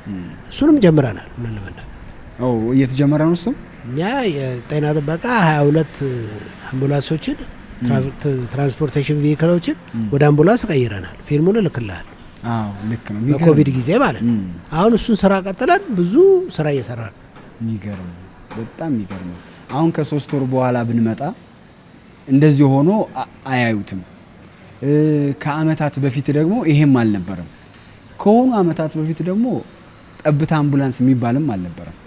እና አሁን ያንተ የኢትዮጵያ ሕዝብ እያየ ነው እያደክ ያለው እንዴ እያለ እመኑኝ እንዲናረጋለን እያረከው ነው። እና በጣም ነው የኔ በቃ የግል አነቃቂ ብያለሁ። በጣም አመሰግናለሁ። በእውነት በጣም ትልቅ ነገር ነው እያረክ ያለውና እስኪ ሶሻል ኢንተርፕረነር ወይም ሶሻል ተቋሙ የእናንተ ተቋም አንተ የምትመራው ተቋም ብዙ ሰው ቢገባበት እንዴት አድርገህ ነው የምትጋብዘው? ይኸውልህ ኢትዮጵያ ውስጥ ብዙ ማህበራዊ ችግሮች አሉ። ልክ እንዲህ ስትለው ችግር ውስጥ ያለ ሰው በቃ የተረገመ ሀገር ነው ብሎ ኮንክሉድ ያደርጋል። ኢንተርፕረነር ግን እንደዚያ ያይ ችግሮች አሉ ካልከው ኦፖርቹኒቲዎች አሉ ብሎ ይወስዳል። ይሄም ማይንድ ሴት። ስለዚህ እውነቱ በተለያየ ምክንያት ኢትዮጵያ ብዙ የማህበራዊ ችግሮች አለባት። በትምህርት በተለይ በማህበራዊ ሰርቪሶች ላይ፣ በጤና፣ በትምህርት፣ በሃውሲንግ፣ በትራንስፖርቴሽን፣ በኒውትሪሽን በተለያየም። ስለዚህ ፈርታይል ግራውንድ ነች ማለት ነው። ስለዚህ አንድ ሰው ሀሳብ ቢኖረው ኢትዮጵያ ውስጥ ወይ ትርፍ አጋብሳለሁ ወይ አላተርፍም ኤንጂኦ ነው፣ ትርፍ አጋብሳለሁ ፒውር ቢዝነስ። እኛ በመሀል ላለው ኢምፓክት ድሪቭን ፕሮፊት ሶሻል ኢንተርፕራይዝ መንግስት ህግ ቢያወጣ የመጀመሪያ ተጠቃሚ መንግስት ነው ብለን እናምናለን። ምክንያቱም ሶሻል ኢንተርፕረነር የሚገደድበትም ነገር አለ። አሁን መንግስት ትኩረቱ እነዚህ ደግሞ እንደዚህ ብለው መጥተው ታክስ ሆሊዴይ ስጡ ሊሉ ነው እንጂ ኮንትሪቢዩት ሊያደርጉ አይደለም ብሎ ስለሚያስብ መስማት አይፈልጉም። ይሄ ግን ትክክል አይደለም። እኛ ታክስም አይደለም የምንጠይቀው፣ ሪኮግናይዝ ይደረግ። ሪኮግናይዝ ሲደረግ ብዙ ወጣቶች በኮንፊደንስ ወደዚህ ይመጣሉ። ልክ እንደ ስታርታፑ ማለት ነው። ወደዚህ ሲመጡ ሁልጊዜ በቁጥ ችግርን አትፈታም። ኤጁኬሽን ላይ ያለውን ችግር መንግስት ብቻ አይፈታው፣ ሶሻል ኢንተርፕረነሮች ያስፈልጉ። ሄልዝ ላይ ያለውን ችግር መንግስት ብቻ አይፈታው፣ ሶሻል ሄልዝ ኢንተርፕረነሮች መፈጠር አለባቸው። ስለዚህ እኛ ከ6 ዓመት አሁን ከ7 ከ8 ዓመት በፊት ይሄንን የኢትዮጵያ ማህበራዊ ስራ ፈጣሪዎች ብለን ራሳችንን አዋቅረን መንግስትን ህግ እንዲያወጣ ፑሽ እያደረግን እውቅና እንዲሰጠው ህግ እንዲያወጣ እውቅና ሰጥቶ ህግ እንዲያወጣ ግዴታችሁ ይሄ ነው፣ ጥቅማችሁ ደግሞ ይሄ ነው። እውቅና መስጠት ቀላል ነገር አይደለም። ብዙ አገራት ለማህበራዊ ስራ ፈጣሪዎቻቸው ህግ አውጥተዋል። እኛውን አተኩረን ምንሰራው እሱ ላይ ነው። ህግ እንዲወጣ የማለት ህግ እንዲወጣ ህግ ሲወጣ አንድ ወጣት ልክ ላይሰንሱ ሲያወጣ ልክ ፕራይቬት ሊሚትድ ካምፓኒ ሶል ምናምን እንደሚባለው ይሄ ሶሻል ኢንተርፕራይዝ ግዴታውን ያውቃል፣ ጥቅሙን ያውቃል። ስለዚህ መንግስትም አነሳሳሪ አያስቸግረውን ያን ሶሻል ኢንተርፕራይዝ። እኛውም በጣም እየተቸገረ ሰዎች ሳፖርት ሊያደርጉ የሚፈልጉ ብዙ ችግር አለ። ይሄን ገንዘብ ወደ ሀገር ውስጥ ማስመጣት፣ ታክስ ላይ ብዙ ችግር አለ። ኢምፕሎይመንት እኛ ለምሳሌ ብዙ ሴቶችን ብዙ ወጣቶችን ነው የምንቀጥረው ዴሊብሬት። ምክንያቱም ሶሻል ኢንተርፕረነር ስትሆን ብዙ የሶሻል ፕሮብሌሞችን ለመፍታት ነው የምትታገል፣ ገንዘብ ብቻ ለማግኘት አይደለም። ስለዚህ የኛ ፕሪንሲፕል ኢምፓክት ድሪቭን ፕሮፊት ነው። ምንድነው አሁን በፒውር ቢዝነስ እና በኢምፓክት ድሪቭን ቢዝነስ ላይ ምንድነው ልዩነቱ? ኢምፓክት ነው ልዩነቱ። ፒውር ቢዝነስ አላማው ገንዘብ ሲደራጅ ገንዘብ አተርፋለሁ። እኛ ኦሪጂናሊ ስንደራጅ ኢምፓክት እናመጣለን። ሰስተነብል ሶሉሽን ያመጣነውን ኢምፓክት ቀጣይነት እንዲኖረው ለማድረግ ገንዘብ ያስፈልገናል። ገንዘቡን ደግሞ ከቢዝነሱ ነው ማግኘት ያለብን። ገንዘቡን ከቢዝነሱ ካላገኘን ሰስተነብል ሶሉሽን አይደለም ብለን እንከራከራለን። ኦኬ። አሁን አንድ ሰው ሆቴል ከፈተ ብንል ለሆቴሉ ላይ የሚቀጥራቸው ሰዎች ይኖራሉ። የሚቀጥራቸው ችግር ለመፍታት ብሎ አይደለም፣ ግዴታ ሆቴሉ ሰው ስለሚያስፈልገው ነው። ግን ኢንዳይሬክትሊ ችግር ፈቷል። ይሄኛው ደግሞ ሲነሳ የሰው ችግሮች ይፈታሉ ብሎ ነው የሚነሳው። አብሶሉትሊ አይደለ? አብሶሉትሊ። በተዘዋዋሪ ግን ያ ከሆነ ምንድነው ልዩነቱ? አዎ ምንድነው? በመሰረቱ ማንም ቢዝነስ ኢምፓክት አለ። አዎ ግን የቱ ነው ከፕሮፊቱና ከኢምፓክቱ የቱ ነው ጎልቶ የሚታየው? ሚስማር የሚያመጣ አንድ ሜንስትሪም ነጋዴ እኔ እኮ ሚስማር ማመጣው ቤት ለመስራት ደግሞ ቤት በጣም አስፈላጊ ነገር ስለዚህ ኢምፓክት አለኝ ብሎ ይከራከራል። እውነት ነው፣ ትክክል ነው። ሶሻል ኢንተርፕራይዙ ግን ኦሪጂናሊ የተነሳበት ነገር ኢምፓክት ነው። ገንዘቡን የሚፈልገው ሰስተነብል ለማድረግ ድሮ እንደዚህ አይነት ማህበራዊ ችግሮች የሚፈቱት በኤንጂኦ ማለት አላተርፍም በሚል ነው ድርጅቶች ነው። ትክክል። የነዚህ አላተርፍም የሚሉ ድርጅቶች ትልቁ ችግር አናተርፍም ብለዋል። ግን ዓለም በሚቀያየርበት ቦታ ላይ ሁሌ ገንዘብ ከሌሎች ሰዎች እየተቀበሉ ኢምፓክት እያደረጉ ሊኖሩ አልቻሉም። ኳሊቲ ማስጠበቅ አልቻሉም። ለብዙሃን መድረስ አልቻሉም። ዓለም እኮ ይሄንን አጥንቶ ነው ይሄን ያመጣው። በእኔ ላስረዳ። የኛ ኢምፓክት ድሪቭን ፕሮፊት ነው። አንድ አምቡላንስ የሰዎችን ህይወት ሄዶ ቢያተርፍ እና ለዛ ለሰራው ስራ ለነዳጁና ለሰራተኛ ደሞዝ 1000 ብር ቢቀበል የሰውየው ህይወት 1000 ብር ነው ማለት አይደለም። ትክክል ነው። በሰውየው ህይወትና በ1000 ብሩ መካከል በገንዘብ የማይቆጠር እንቁጠርም ከሆነ በጣም በብዙ ገንዘብ የሚቆጠር እንግዲህ ሁሉ ነገር ወደ ሞኔታሪ ቫልዩ ማምጣት አለብን ካልን ኢምፓክትን ይመዘናል። ኢምፓክት ተቆጥሮ ወደ ገንዘብ ይመጣል። ስለዚህ ይሄ ሰውዬ መክፈል የነበረበት 1 ሚሊዮን ብር ነበር ማለት። ስለዚህ አምቡላንስ ሰርቪሱ 1 ሚሊዮን ቢሆን ኖሮ ሰርቪሱን ሬንደር ማድረግ አይቻልም። ስለዚህ በዚህ ትራንዛክሽን ውስጥ ትልቁ ነገር ኢምፓክት ነው። አንዳንድ ስራዎች፣ አንዳንድ ሶሻል ሰርቪሶች ኢምፓክታቸው የተጋነነ ነው። ትምህርትን ውሰድ። ሲወድቅ አታውቅም። እየወደቀ ሄዶ አሁን አዲሱ የትምህርት ሚኒስተር ከመጡ በኋላ በደንብ ስናጠናው 3% ነው። በጣም ያስደነግጣል። ገባረ እዚህ ትምህርት ውስጥ የሚሰራ ነገር ለገንዘብ ብቻ ሊሰራ አይችልም። ትልቁ ነገር ጄኔሬሽን የመገንባት ኢምፓክት።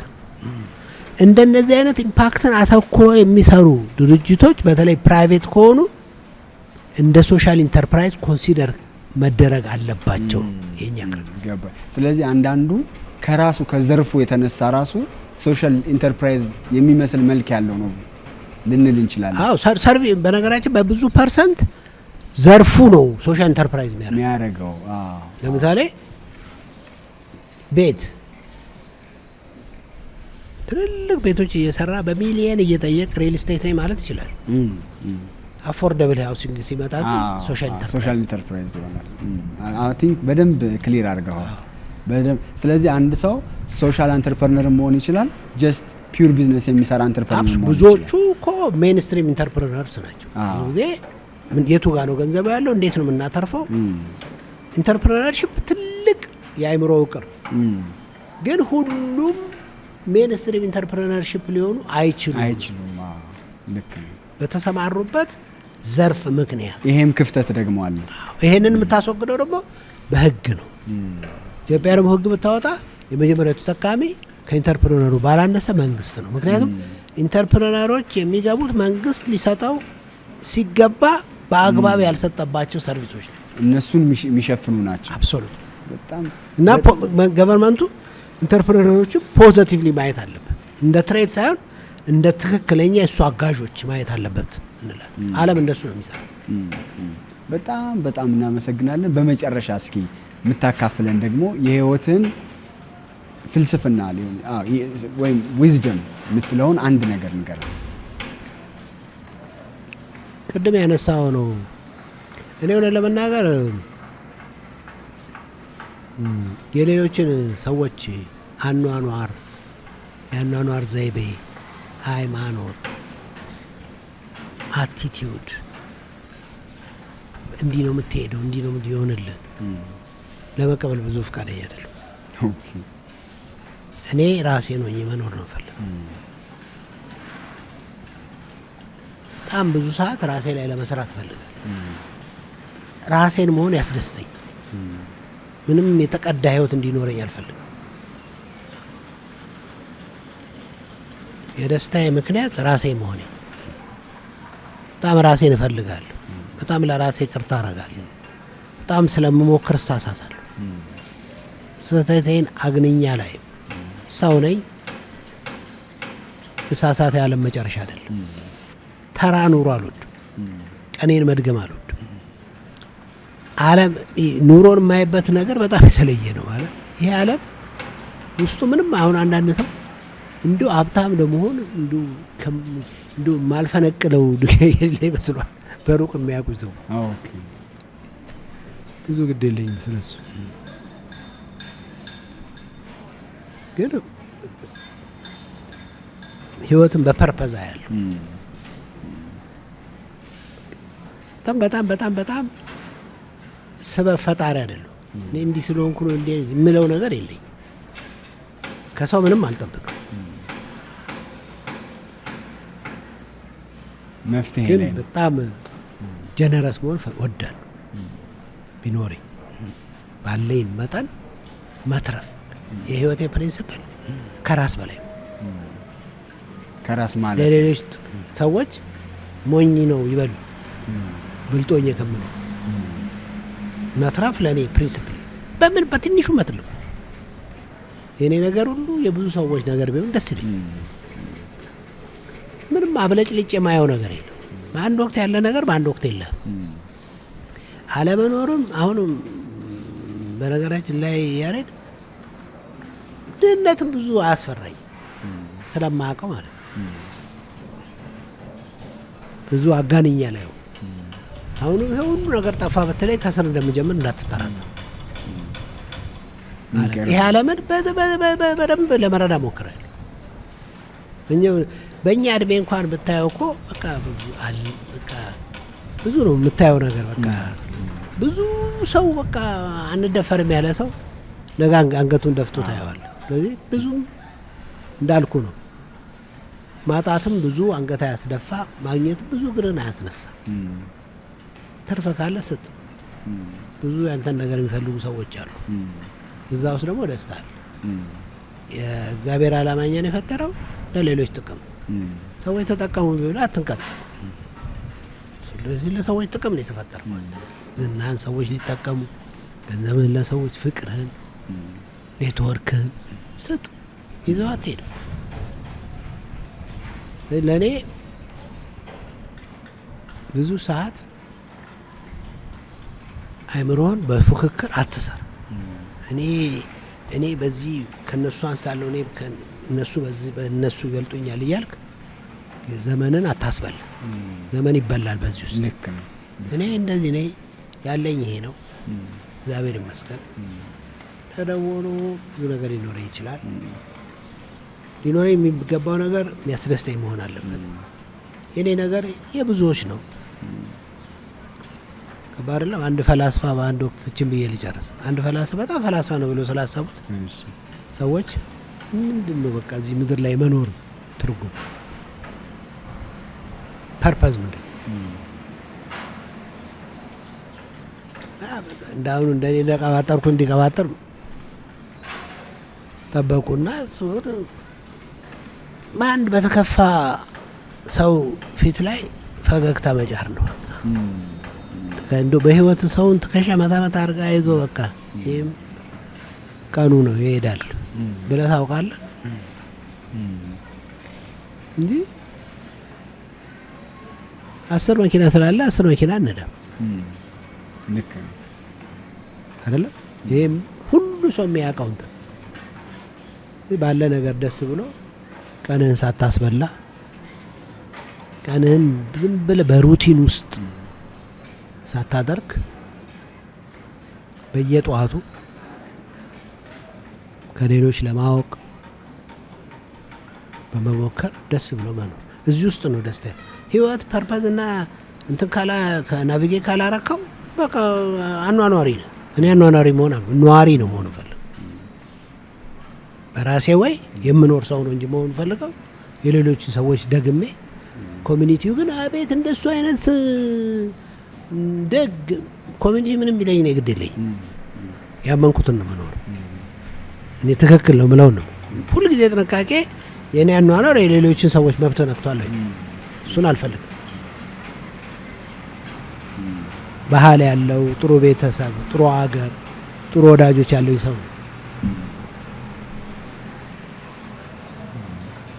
ብዙ ውስጤ የሚንጫጫ ሰው አይደለሁ። ኑሮዬ እንዲህ እኔ ደግሞ ሌላ